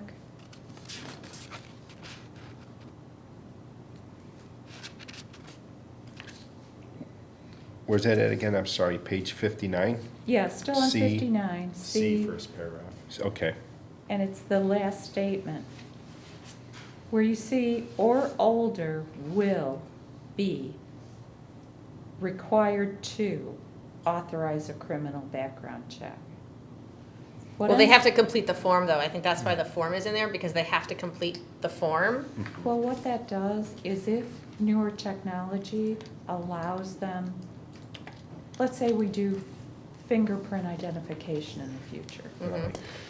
then you, I'm serious. I know. You do fingerprint identification, Mhm. it pulls down all of your information, and the form is done for you. What I'm saying is, whatever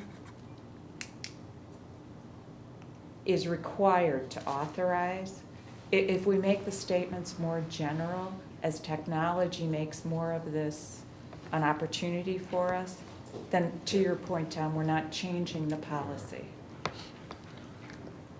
I think at the moment we have a record retention. Yeah, and I mean, I get your point, because I like that idea of being more broad. But we have forms now, and we have to And we have to keep keep those them. forms, and we have to file them separately from other forms. So we do have the paper now, and when that day comes, we'll change the policy. That's a big problem for me. If that came, I'll say if that day comes.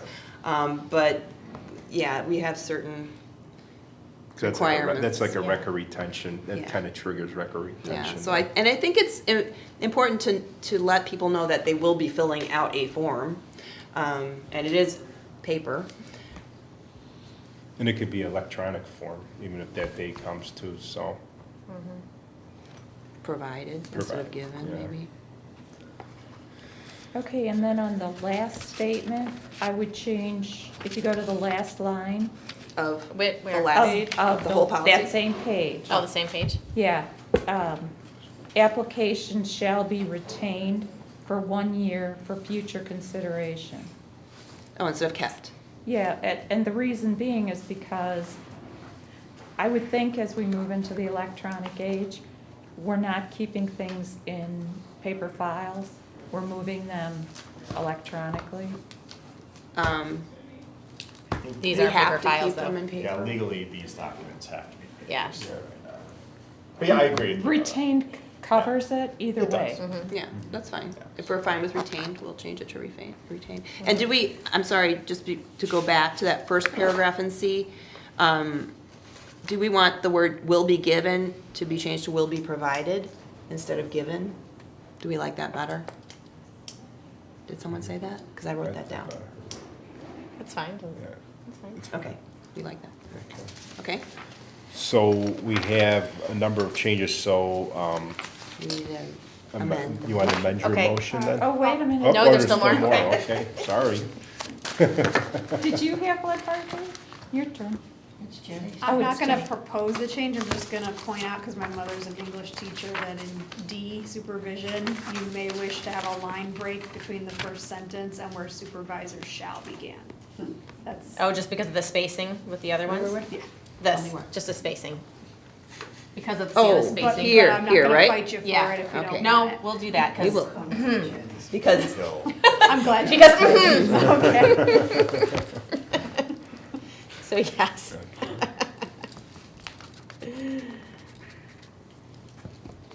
Okay, anything else? Yeah, under item F, and I'm on page 60 now. Number 3, where it says volunteers shall not be used to replace or reduce the number of LLD employees, I would put a comma, and then I would say, although the number of employees required for operations might decrease as the number of volunteers increases. I think that gives who's ever managing the total number of employees and the total number of volunteers maximum flexibility. You want to, I don't agree with that. well, I mean, do you want to answer that, or no? That's just don't that's agree with that. That's the answer.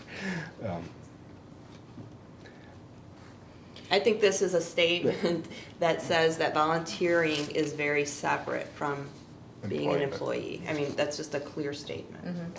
Well, then that's what I would say. Volunteering is very separate from being an employee. I mean, if that's what you want to get across, I don't think the statement that you have there gets that across. That statement has come from many other volunteer policies we've seen at many other libraries. Yeah, but libraries are not known to be bleeding edge, or even leading edge, or even middle edge institutions. I mean- disagree with that Yeah. statement. But I think we're probably pretty good, so we have a lot of them changes, so you want to match your motions? One okay. more change. Oh, Okay. yeah, one more. On number 5, I would change after shall be maintained, I would put the word per, and then I would strike out within the administrative offices of the LLD in accordance with. And I would just say per applicable record retention guidelines. When we had the discussion at our committee meeting, we talked about that it's a special spot in the administrative offices, and we talked about which staff would have access to those records. Yeah, if I And- approve cabinet. And yeah, and we had this whole discussion about it, and so we felt that it was important to keep that in there so that they knew that it was not someplace that anyone could access, but that it was in a specific place. I think Tom brought that up. Yeah, I was did. the one that brought it We up. did- yeah. you did, and we talked about it. I think I add the admin office language in there because I think when you talk about applicable record retention guidelines, I think that gets to more like just general access and like fireproof cabinets or that, but I wanted to make sure that the location of it was identified to give an idea of who actually has access to it because of the sensitivity of the information. Fine. All right. So. okay, Okay. so, oh no, I've lost my stuff. Where Do you have am I? it? Maybe that help. Do you have Where did I put my any phone? changes so she Oh, can I help? moved everything around. Oh, you moved your agenda. I did move my agenda. No, there it is. No, I moved my agenda. Here it is. I would like to make a motion to approve LLD policy 415 volunteers as amended. Second. All right. Roll call. Or is there any other discussion? Okay. Roll call, please. Karen Larson, Aye. Jenny Norton, Aye. Liz Sullivan, Aye. Emily Sosted, Aye. Marjorie Bartelli, Aye. Thomas Duffy, Aye. Thomas Homewood. Aye. Motion passes 7-0. All right. Okay. Next agenda item is 8B. I would, oh, wait, we need to do this? What's this? What's that? We just changed that? Which one? No, 8B, Okay. 8B is approve All right, policy. 8B. I would like to make a motion to approve LLD policy 830, employee and volunteer reference/background checks. And the approval of a new policy and forms, LLD policy 830, employee and volunteer reference background checks. Second. Motion in a second. Any other discussion? Or any discussion or comment? Or you want to explain? Sorry. Just really quickly, this is a new policy for the Lisle Library District. We consulted with our attorney, and we also consulted with HR Source, which formerly the Management Association, for the information within this policy. There are 2 sets of edits to the draft and a clean copy for review. There's also a form that's been revised since the last committee meeting with optional selections, and then there's a clean copy of that. Okay. All right, any questions or comments on this policy? Hearing none, we'll take a roll call. Jenny Morton, Aye. Liz Sullivan, Aye. Emma Sosted, Aye. Marjorie Bartelli, Aye. Thomas Duffy, Aye. Karen. The library will close in 15 minutes. Sorry, scared If you me. wish to apply for or renew a library card, please do so now. Karen Larson, Aye. Gotta go read Thomas my Hunt. card. Aye. Motion passes 7-0. Sorry, that really startled me. All right, next item on the agenda is 8C, approve emergency replacement of LLD air handler units. Action required. Somebody want to make a motion? I will make a motion. Physical plant recommends that LLD Board of Trustees move to replace the facility's 4 air handling units using the library's current vendor, Monaco, with costs not to exceed $225,000 for emergency AHU replacement, and with costs not to exceed $50,000 for supplementary work related to project. Second. We have a motion and a second. Is there any discussion? Jenny. Oh, and Jenny, yes, you've been waiting, I'm sorry. No, really? Oh, yeah. Well, I just wanted to make sure we covered this topic. Yeah. No, yes, I do. My hesitation. So first of all, I have a lot of respect for the recommendations of FQC and the Physical Plant Committee. And so I want to approve the motion to move forward with anything that passes through the normal channels of approval from, trusted sources. And that we as a group with consensus feel is prudent spend and needed at this point, that's separate from these other decisions, because like Trustee Duffy said before, we've got to be careful not to sort of make these individual things and then later realize we should have done something else in a different trajectory to be decided later. So all that said, when I heard Jack's presentation, I thought he said this was on the critical, but it wasn't so on the critical that we would need to treat it as emergency and sidestep the RFP process. Because our policy says this dollar amount is above the threshold, and so I caution myself not to deviate from policy. And so I just want to talk a little bit more so that we weigh the pros and cons of deviating from policy versus doing an important, prudent thing that really needs to be done this way now. That's my thought. Well, I mean, I know it's been on the radar for a while, and then with the FQC report, I mean, actually, that's where I said, wow, this is more, I knew it was, staff has mentioned in the past, but until you see it also from an independent, it's in paper like that, like, especially, I think the thing that raised the concern for me is after this elevator project, we see how long something like this can take, because I think we were all stunned on that. And he even said in his presentation, if something were to happen, as parts become more scarce and what have you, that going through the whole process, what did he say, 6 months? Was it 6 months it would take for the whole?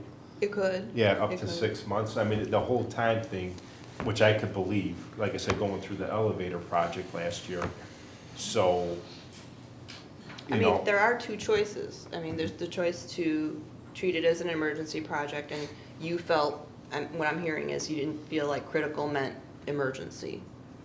Yeah, because he said within the next year, but he didn't say you're not going to make it till whatever, time frame an RFP process would take. Well, he did say they're at the end of life, and the number 60, page 68, I provided the board with this information that was shared at Physical Plant. That urgent critical definition does say replace as soon as possible. And then my impression of Jack at the meeting was he seemed like he was pretty urgent. But again, I'll go back to the 2 choices, is that we can decide to treat it as an urgent emergency, or we can not, and then go through the RFP process. And I just want to talk about what that would mean, so everybody's got the information. So we would need assistance in writing that RFP, because you're going to spec out all of this information in a, Technical. well, easy to read manner for the vendors.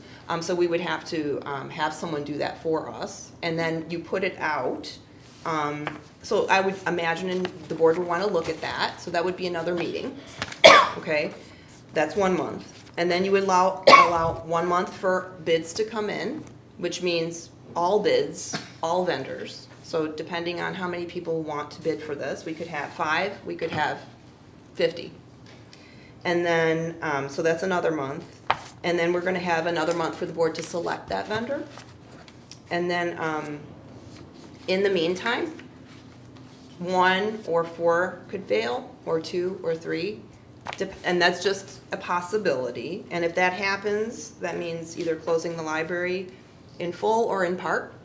And then you're denying access to people.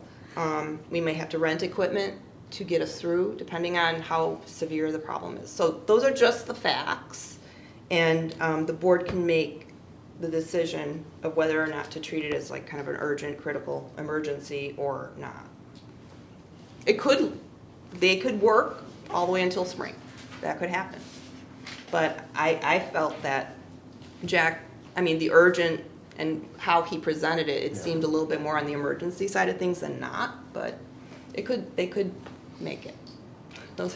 I know I'll say for me personally, I thought that his presentation woke me up a little bit. Because, like I said, I'm still with this elevator project last year. I mean, I believe when he says how long it would take. You're scarred. I'm scarred. I'm scarred.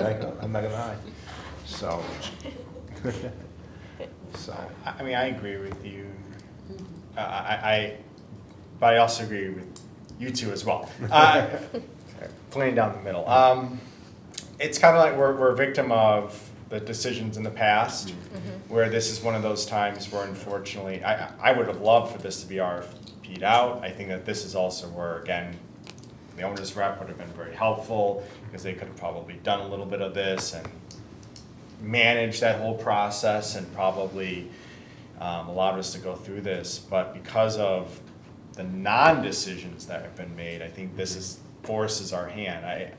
I don't want to get us in that situation where come February and it's sub-zero here, that we don't have heat. I think that gets to that critical level. It's a chance. It's how much risk are you willing to take is really at this point. And the money, that's the other thing. It goes in my brain like, hey, we're thinking of all these improvements. We don't even know if we may not be here in a few years. But on the flip side, this is one of those times where I think I bite the bullet and say, okay, well, this is money that even if you may not fully get back, it's still important for the actual safety of the patrons than anything else. yeah, and I even was telling the director, I mean, that's what's kind of frustrating for me, is spending this type of money, and who knows if we're in the building in 2 years, whatever the case may be. And this isn't a perfect scenario. The ideal perfect scenario would have been able to do an RFP. I actually thought the whole HVAC was done right before I got on the board, because I know when it was always brought up, I'm like, well, this is just a minor repair, because I don't know HVAC systems. Because that's why I even asked the question at the Jack Hayes presentation, why wasn't this done? And I remember at one of the strategic plan meetings, I know Will Savage and I kind of went round and round, because he was complaining about the HVAC system. And I'm like, well, the thing was just fixed, whatever, 6 years ago or so. But I thought at the time, the whole thing was fixed, and it was just The condensers. yeah, which is expensive in its own right, but it wasn't everything. So I mean, so that was one good thing about the Jack Hayes report. I never knew it was that critical. I mean, I knew it was. I mean, staff has always mentioned that we needed these things fixed, and the other part, which was the same thing with the elevators, some of these parts are becoming more scarce to find, so that's how we wound up in part of the jam with the elevator last year too. Like I said, I agree with you guys as far as yeah, you're correct. The perfect thing would be go through the RFP. But even with, I mean, that would be optimal. But the other thing is, even if we still go through the RFP, I mean, we're gonna still spend that type of money. And this actually is in the ballpark of what Jack Hayes I think actually it is in the, exactly in the range what Jack Hayes said, so you kind of have that as a guide. And it is the lowest quote you got, so you did get 3 vendors. And they can start immediately. And they could start immediately too, so, so like, for example, In 5 minutes, the library will close and computers will be shut down. Please be sure to check out all materials before leaving the building. so for example, like if the vendor, if all 3 vendors would have said, yeah, we can't start till like November or something, then that maybe even gave us some time to try to scramble and do an RFP, but since they could kind of kick this in pretty soon. I agree I mean, with yeah. Trustee Duffy and President Hummel. I think what's lacking here is the procedure, not the reason to do it.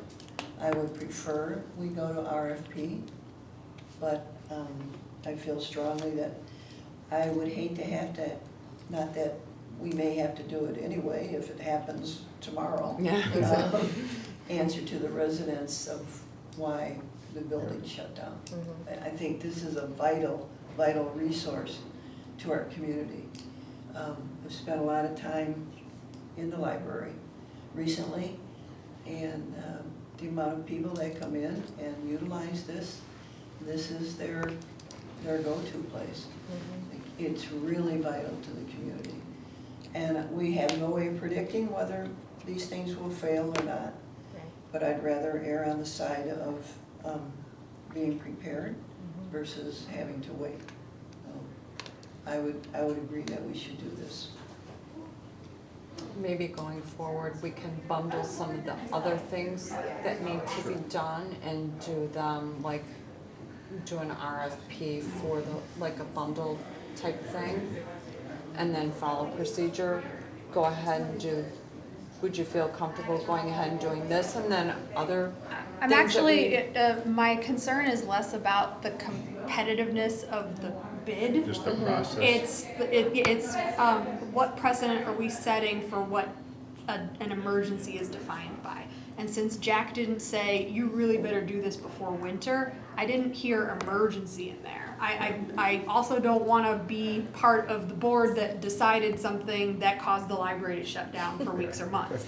Okay, but I don't want my fear of that to lead me to deviate from policy.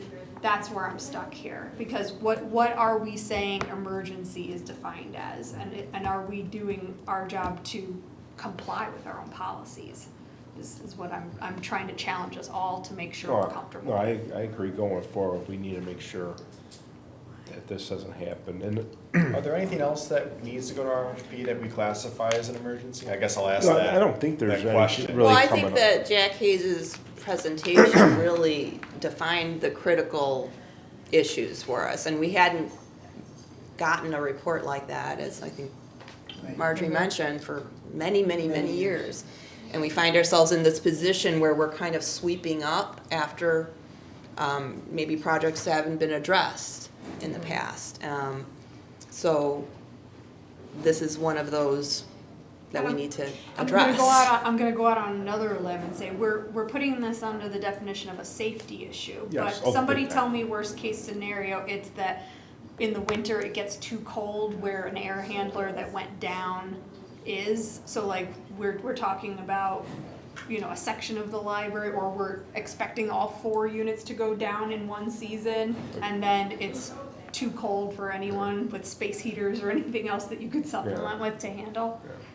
And then if one or whatever goes on, I mean, actually, this was one of my questions I had the director asked, because I started Googling stuff on this, and I know that there are like emergency air handler units you could bring in, but what do they say, it would be really ugly out there? They'd Well, be it's not an aesthetic thing, Yeah. it's you're bringing But in it's a expense. rig Yeah. that's parked in your parking lot that has air handling units, and then there's duct work that they may have to cut through Yeah. walls to make happen, and then they can keep you running at an expense, Yeah.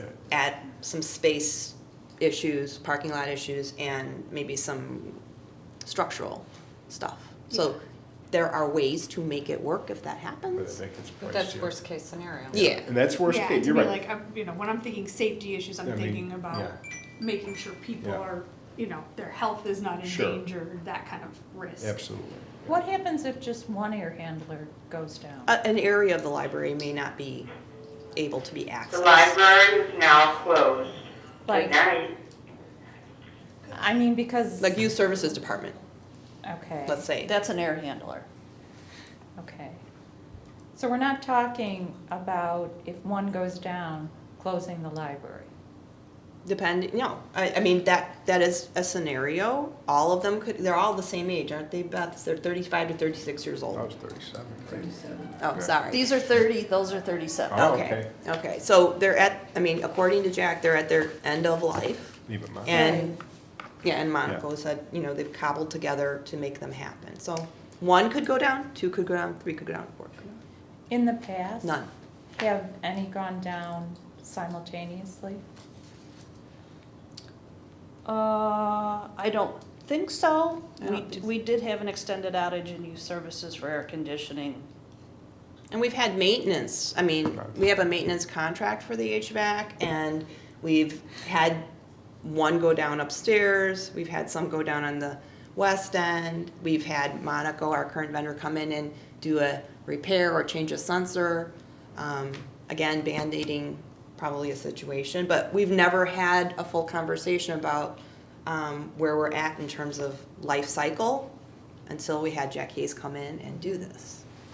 Well, we kind of did, because I remember at my first meeting being on the board, which was probably May of 2017, May or June, Beth brought up, maybe it was June or July, Beth brought up the fact that the air handler in one section had gone down, and she brought up at that point that they were very old, and she brought up at that point that the vendor had to cannibalize systems to have parts. And I went through and I did that fiscal year. The state of the HVAC came up 6 times in that fiscal year. Okay, I didn't do the next fiscal year because frankly I ran out of time. I guess what concerns me is a couple of things. Number one, I would think if this is an emergency situation, in the 2+ years I've been on the board, staff would have said, this is an emergency, we need it fixed. Or, since the facility committee heard the same thing that I heard, they would have brought it up and said, this is a real issue, we need it fixed. And then thirdly, when Jack gave his presentation, he said it would be good to do it in the spring or in the fall. He made that statement. And they would do it in the fall, October, November, right? That's them. Right, but he didn't say that the fall needed to be done in the fall before the spring, okay? He didn't say like, No, he did say as soon as possible. no, he didn't. He never said, I mean, let's go back and listen to the tape. He said it could be done in the fall or in the following spring. And as a matter of fact, he said with the whole process, you probably won't get it done till spring. With an RFP. it Yes, probably- with an yeah, RFP. 6 Yeah. months. Yes, that's what he said. So, I mean, he's indicating that, by the way, a standard in the industry would be to put out an RFP. And then we go to our own procedures and policies. Our procedures and policies do say you go out to RFP under these conditions. So, frankly, I'm appalled that we would consider, just saying, because we've made all of these non-actions in the past, that we're just gonna throw everything out the window and just act on something because why? Well, I take exception, Trustee Sullivan, to the fact that you say you're appalled. I am. All right, you're entitled to that. But you also mentioned that the staff has been mentioning this. I do not believe, and this is no criticism of the staff, that they were qualified with something like the air handlers. It's one thing to say, we're having difficulty, they're going down, they have to be repaired. We called in Monaco, they fixed them. Are you saying the staff had the expertise to be able to predict or say it had to be done now? We brought in Jack Hayes to do just that for us. I believe he made a very strong case of why we should do it. And he And I said, understand the process with the RFP, but I would like to refresh my memory, Director Weinstein, with the elevator. It did not stop working. Correct. Right, It worked. right. It It intermittently stalled. Okay. We had to It call in. stalled, just like an air handler might stall. It was very inconvenient for everyone, especially people with ADA. I understand that. That is part of the reason we did it as an emergency. It was not dead, it didn't die. And We we did- did do that. we didn't do it as an emergency, we went yeah, up we for. Yes, we did. Oh, Yes, yeah. we did. Yes, we did. We, Yes, we, we we did. actually had a special board meeting where I think only four, was it four of us there or so? I don't remember, but Yeah, yeah, we the- had a special meeting. Yeah. To pass it through after a physical plant, so we rushed it through. And I will Okay. speak for staff. Staff will not be able to declare an emergency for HVAC equipment. I can't, Beth can't. But I'm just so frustrated because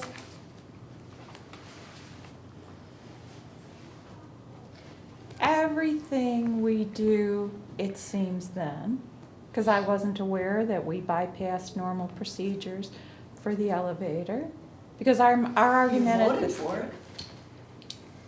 I don't think so. Well, either that or you're abstained.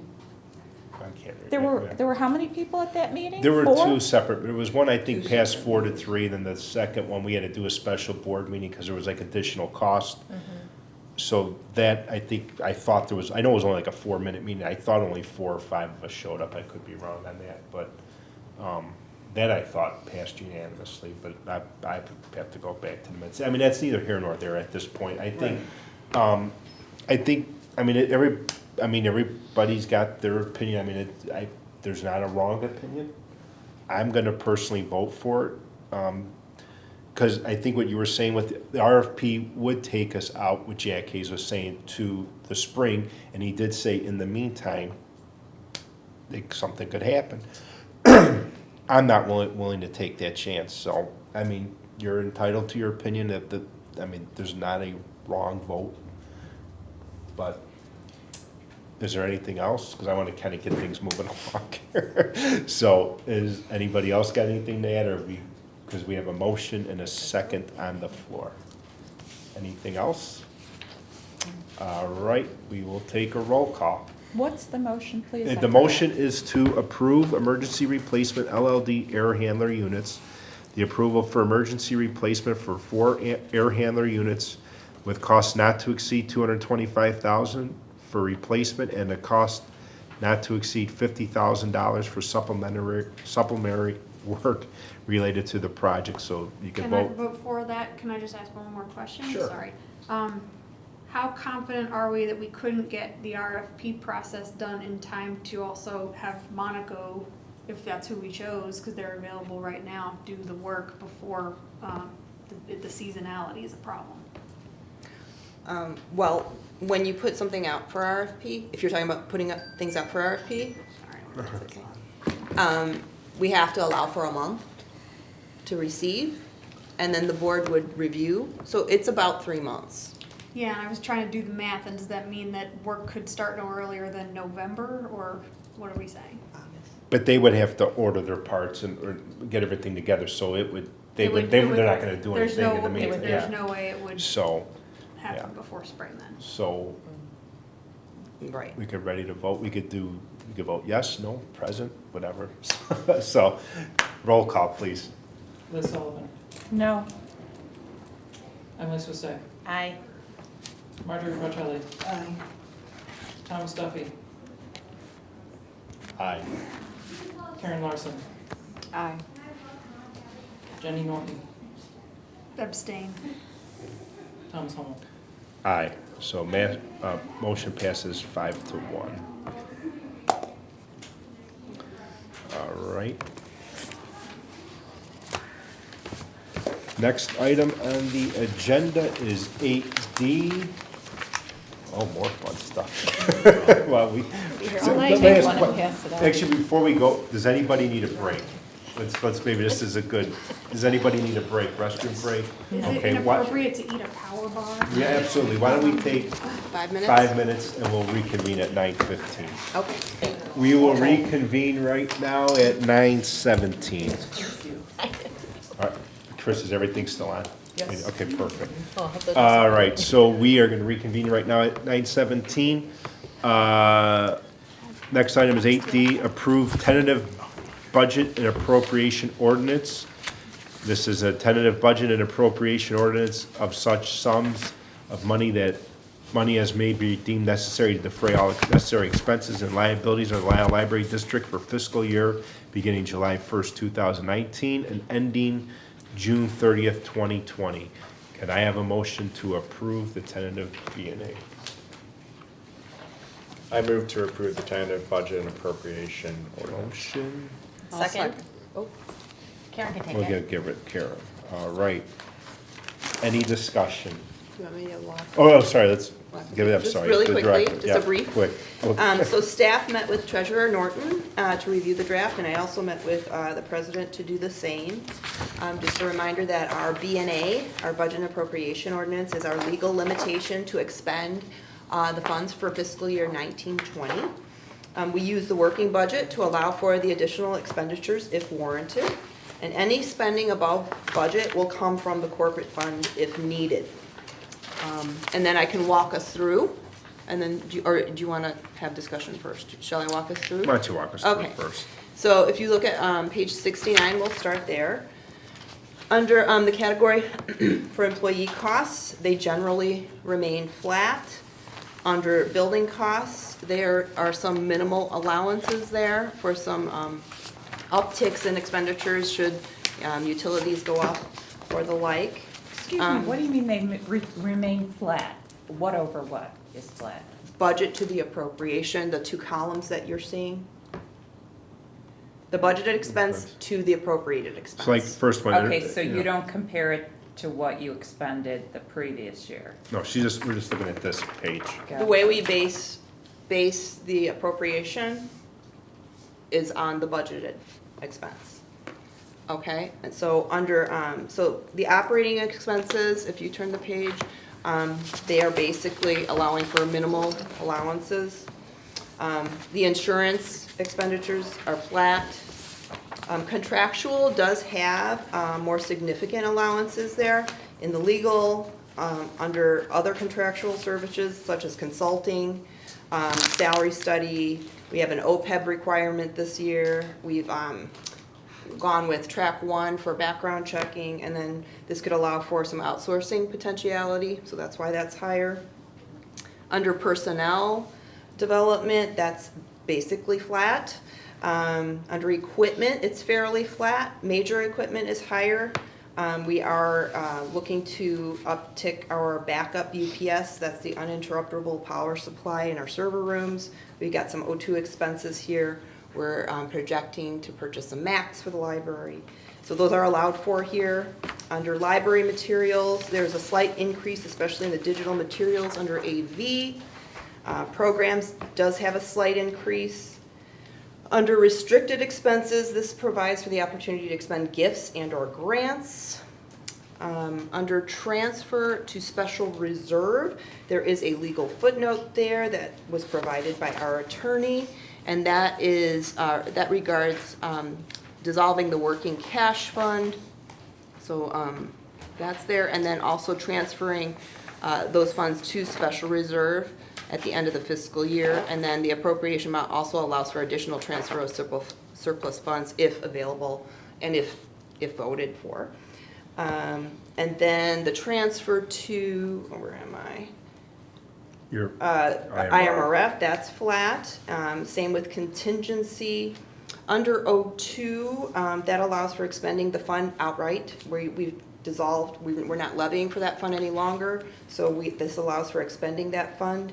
Let's see, IMRF is flat, FICA is flat, and then special reserve allows for all of those projects we discussed, the HVAC replacement, the low bin shelving in youth services, consulting work, paint, curb work, RFID, paging, and stormwater repairs. And I just wanted to say that this, just to remind everybody, that the appropriation is an allowance, and that the library has historically come in under budget year after year. And we verified the last 5 years, we've come in under budget, our actuals.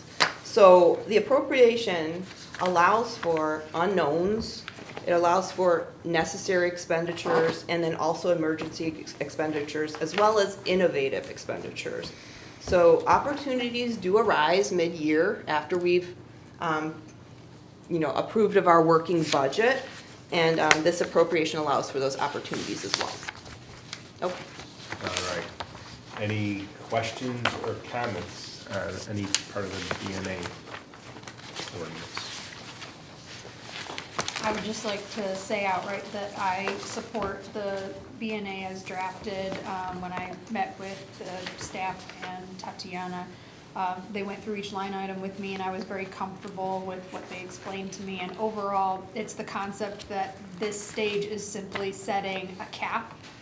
It's not saying that's what we expect to spend, that's what the budget was, and that, this just gives us permission to go over if something comes up. And a perfect example of that for me was tuition reimbursement, which has nothing in the budget, but it has $2,000 in the draft B&A, and it was explained to me very clearly that staff had been polled, they do not plan on doing anything that would be applicable to tuition reimbursement.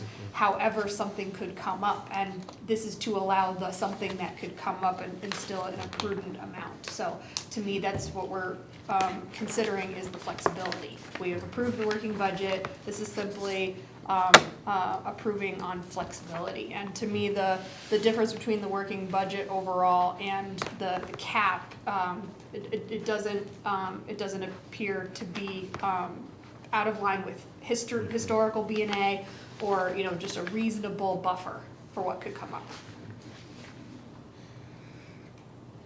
Well, I appreciate what you said, Jenny.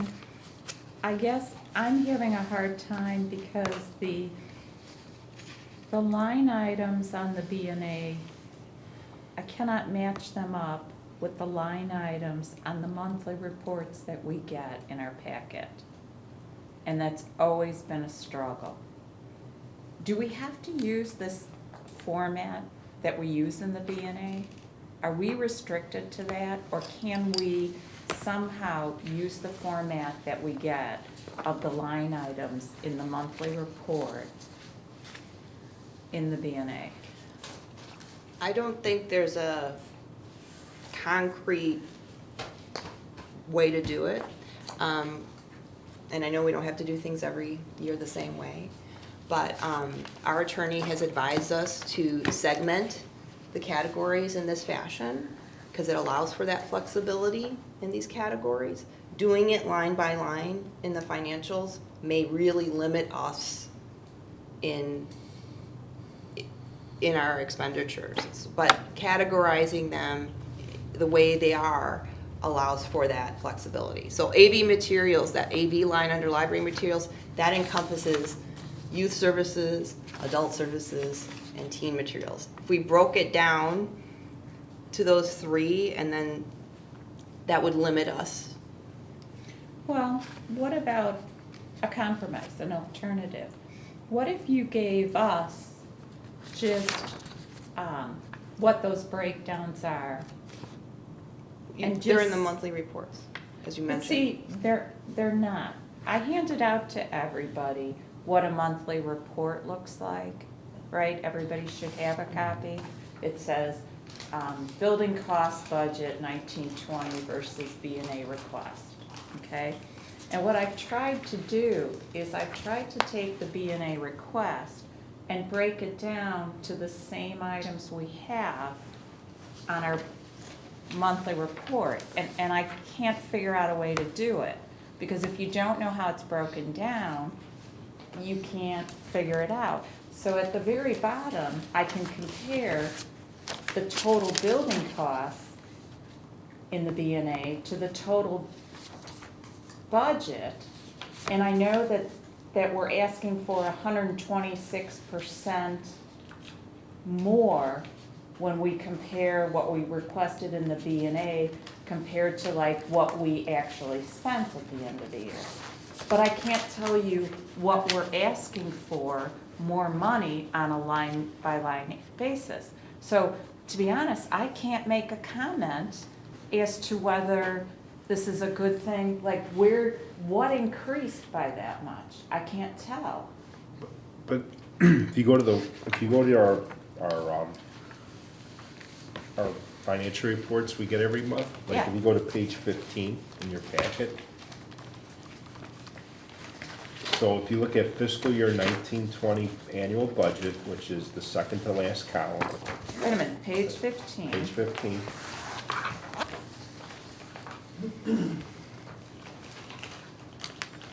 There.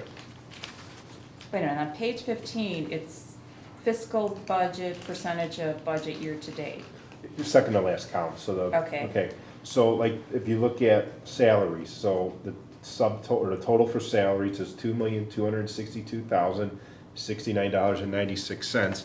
That's what you're seeing here in the budgeted column for salaries, so it ties. And then the breakout, I think. Wait a minute, you already lost me. Okay, so you see salaries right Right. here?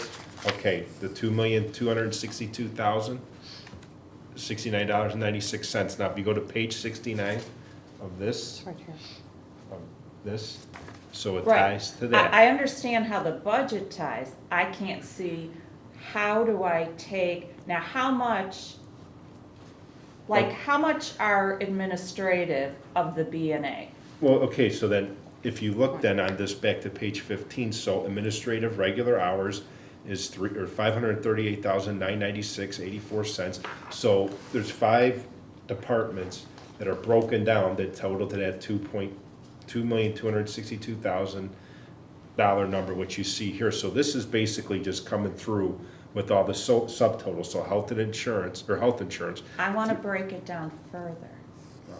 Further than this? Well, look at, okay, here. This sheet that I gave you Yeah. is our monthly report. It's what you're looking at. Yeah. How do I know? I know that we're asking in a B&A for 126% increase over what we actually spent on total building costs. It's not a 126% increase, it's 26% increase.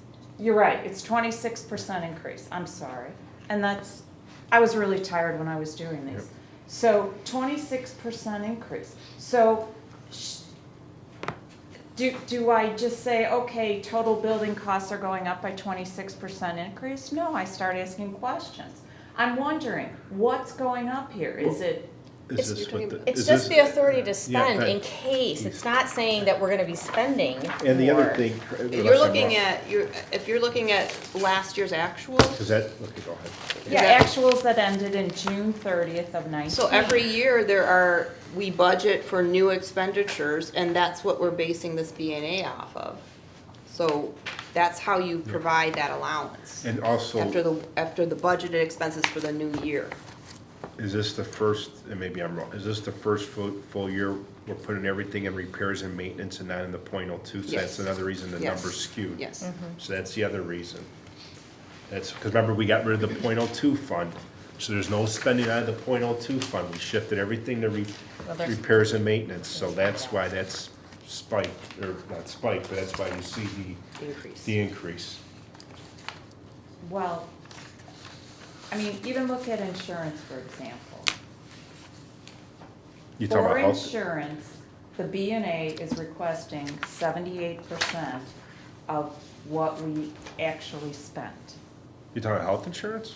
I'm talking about fidelity bonds, treasurer's bonds, property insurance, notary, workman's comp, Second page. I got it. total insurance. So from 22.6 to 25? That's going up. Are you, what is 22.6 to 25? Are those, The property and liability coverage. The budgeted amount is 22,600 and the appropriated is 25,000. Yep. So, yes, but it's only, so we're actually, even our B and A is far under what we spent in the last year. So do you expect those insurances to go down? Ginger, correct me if I'm wrong, is that the calendar year situation? So this is, we've talked about this before in the budget, that when we receive the bill for the insurance, we get the full year in January, and then half of it needs to be appropriated out to the other year. There's gonna be a journal entry from the Audit. auditors. This is gonna happen every single year. Yeah, we discussed this when we did the working budget, and that's why we budgeted that amount for the working budget. It's the same thing with the workers' comp also. Right.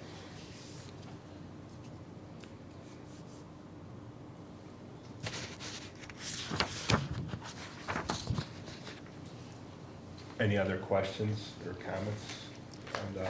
I don't understand it, and it sounds like we're not, it's okay if we don't understand it. Well, Because on There's- contractor services, we're going up by 145% B and A compared to what we spent actually.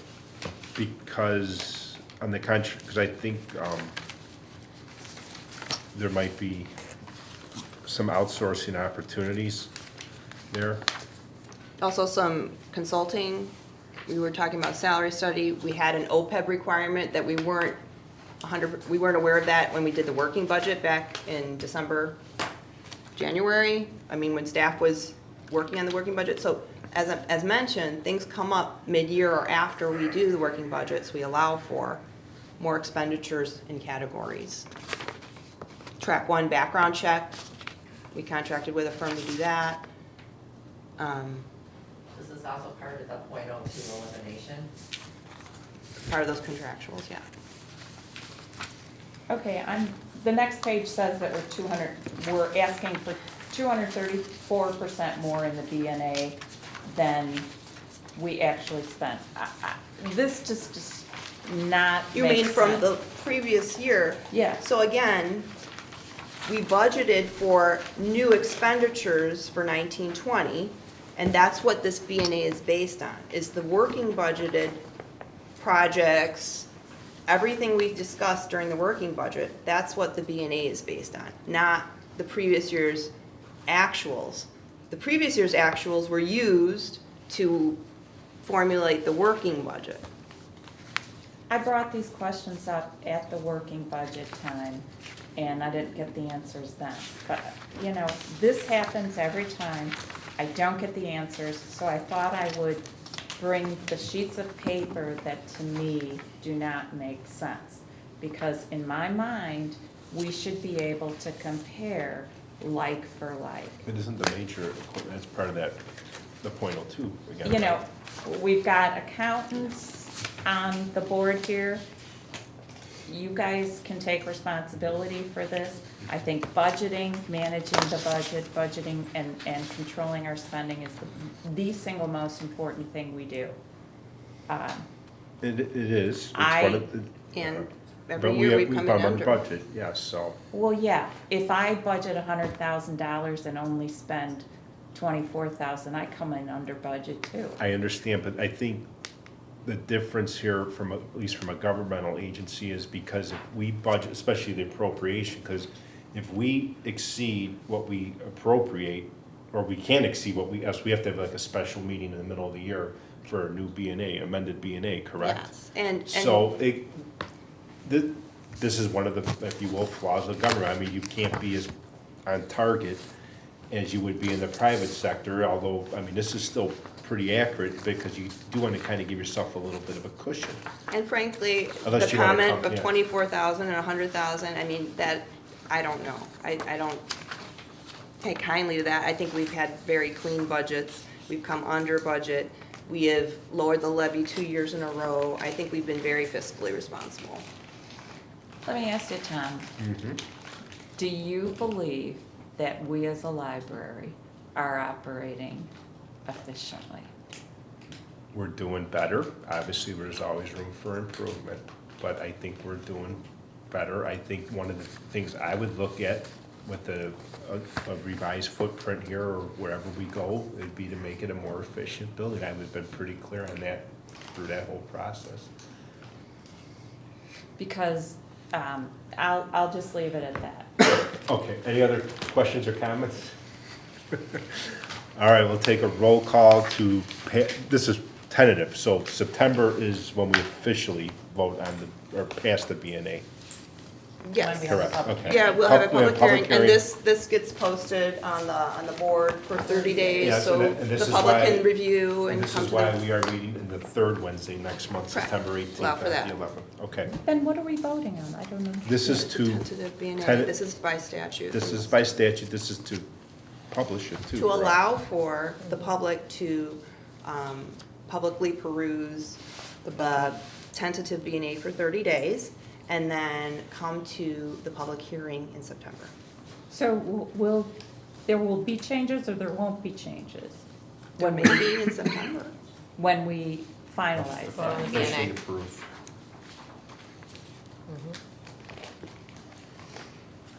All right, roll call. Emily Sisson, Aye. Marjorie Bartelli, Aye. Thomas Duffy, Aye. Karen Larson, Aye. Jenny Norton, Aye. Liz Sullivan. Because our two accountants are supporting it, I will say aye. Thomas Hummel. Aye. Motion passes 7-0. All right, next item is 8E, accept Illinois, or IPLAR report, Illinois Public Library Annual Report. Can I get a motion? I move to accept the Illinois Public Library Annual Report. We have a motion. Second. Second, Norton. Director, you want to Okay, sure. quickly review? So the IFLAR stands for the Illinois Public Library Annual Report, as mentioned.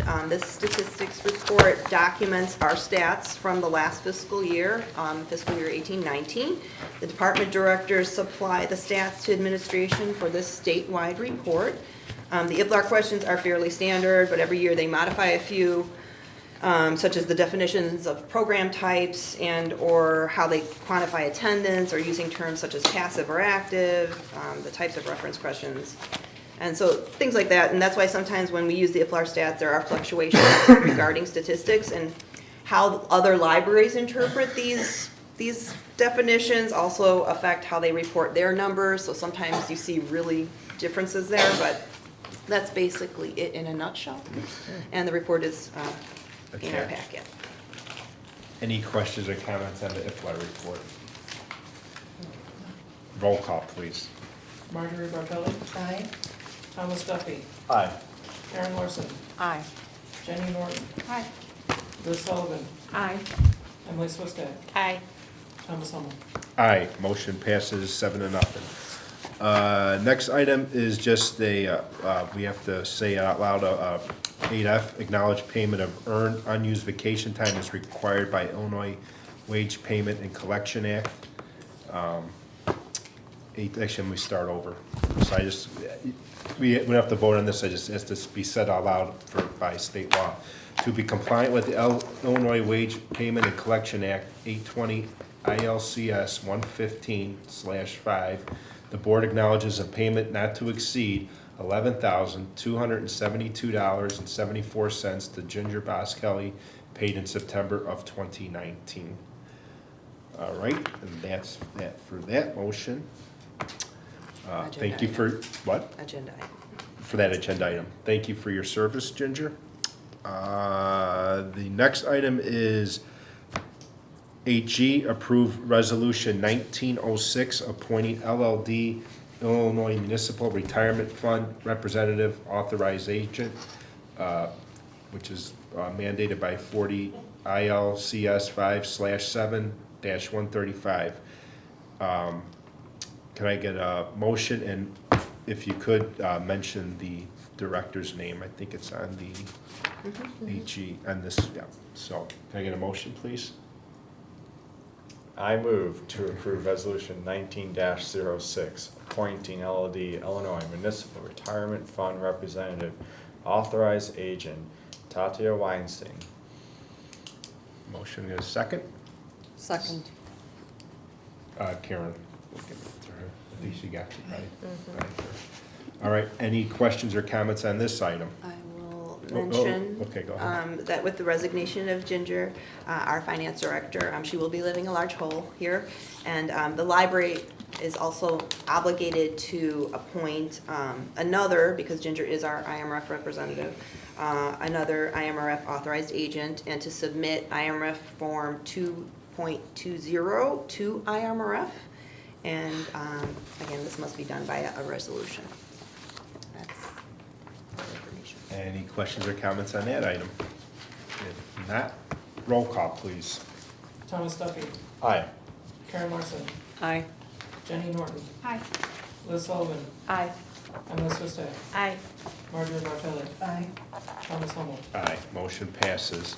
All right, the next two items we'll vote on after we go into executive session. So can I get a motion to move into executive session, and please read the citation.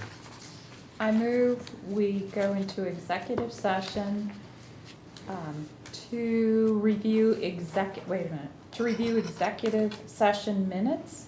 No, look at, Just under go nine, number under nine, nine. go number nine. Executive. Sorry. For a discussion of the minutes of meetings lawfully closed under this act, whether for purposes of approval by the body of the minutes or semi-annual review of the minutes as mandated by section 206. Can you just read the statute, the 5 ILC? Oh. Yeah. According to statute 5 ILCS 120/2C21. Right, motion and somebody want to Second. Second by Norton, all right. Gotcha. We are gonna go, do we have to take roll call, right? Roll call, please. Jenny Norton, Aye. Liz Sullivan, Aye. Emily Swistek, Aye. Marjorie Bartelli, Aye. Thomas Duffy, Aye. Karen Larson, Aye. Thomas Hummel. Aye. All right, we will be going into executive session here at 9:44. You've And got we some will- materials to pass Yeah, out. yeah, it'll hopefully be pretty quick, I think.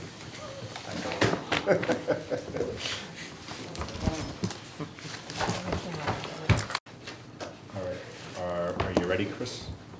Oh, not yet, I'm sorry. All right, Everything's up and running? yes. All right. We are back in open session at 10:01. So can we have a motion first on 8H, which is, Okay, can I yeah, do it? go Okay. for it. So I move to release the executive session minutes from February 13th, 2019. Right. We have a motion. Is there a second? Second. Roll call, please. Right, let me look and see. That's all right. Just doesn't matter, just go. All right. All right, I'll just do Liz Sullivan, Aye. Emily Swistek, Aye. Marjorie Bartelli, Aye. Thomas Duffy, Aye. Karen Larson, Aye. Jenny Norton, Aye. Thomas Hummel. Aye. All right, motion passes 7-0. Next item, 8I, review executive session recording minutes more than 18 months old. Okay, I move to destroy the following executive session recordings. February 8th, 2017, August 9th, 2017, September 13th, 2017, and January 10th, 2018. I'll second. And Sullivan seconds. Any discussion? Can I have roll call, please? Emily Swistek, Aye. Marjorie Bartelli, Aye. Thomas Duffy, Aye. Karen Larson, Aye. Jenny Norton, Aye. Liz Sullivan, Aye. Thomas Hummel. Aye. Motion approved, 7-0. Last item on the agenda is opportunity for trustee comments. I'll just go alphabetically. Vice President Bartelli. For the sake of expediency, I have another seat. Trustee Leffy. I'm taking all 5 minutes. Oh. You know what, I just wanna, I like the discussion we had tonight about what to do on the facility. It's good that we're looking at all ideas. I think that's the most important thing, so. And hit my process so a little bit tonight, but I'll get through it, so thank you. All right, I'll go next. So, yeah, I think even though it was a very long night, which I think you were probably, at least I was expecting, in fact, I budgeted for 3 hours myself. And, but I think we did accomplish a lot. I know there's a lot of good discussion, a lot of good, early decisions. Some tough decisions. I know procedure, policy, I get that that's an issue. And I mean, those are fair arguments. I mean, there's not a wrong vote on some of these things. And that's pretty much it. I mean, I did go to summary wrap up. I know I've seen some of you, I think most of us were there. So, that was the only thing. After that, I'll wrap it up too in the interest of time. Trustee Larson. I don't have anything. All right, that's fine. Trustee Norton. I just appreciate the hard work of the board and the policy committee and the facility committee, who really had a lot of great progress over the past several meetings, and want to commend you guys for that. Thank you. Trustee Sullivan. Great discussion. Thank you, everybody. And then Secretary Swistek. I have a few things I wanted to say. Sorry, I'll do it quick. I heard some really good things about the teen coding class that happened this summer. A mother of a middle school daughter who came to all the classes just really raved about it, and her daughter really enjoyed it, and it was like a weekly class. I don't know how many sessions it was, but I've got really positive feedback on that, so I wanted to share that. The summer read wrap-up party, really enjoyed that. If you saw the video on social media of The limbo. the limbo stick being held, that was me. I recorded it and then sent it. Oh yes, you're there. I didn't see You're that. welcome. Oh. I saw it from afar, I wasn't. And then I also wanted to say that the youth volunteer lock-in that they had after hours on Sunday here was very enjoyable. I was not there, but my son was. Miss Mallory and Mr. Will led it, and the kids had a great time. So that was really a fun way for the volunteers for the summer read program from the youth services to wrap up their volunteering, and they really had a blast. And really being in the library after hours was a lot of fun for them. Oh, yeah. And then last night, I was at the Instant Pot 101 class, the program, and that was really enjoyable as well, and now I am no longer afraid to try it out. So those are my You can bring, things. remember, free sample. I know, yeah. There were free samples last night. Tom, you should have been here. You gotta teach me now. So, well, we'll see. But that's it. Okay. Nothing else? Can I get a motion to adjourn? I moved to adjourn. Second. I think Third. Jenny got it. I think Jenny got She that did. one. She beat me. Do we have to do roll call or just No. all in favor? Aye. We're adjourned at 10:07. Seven. Seven? Is this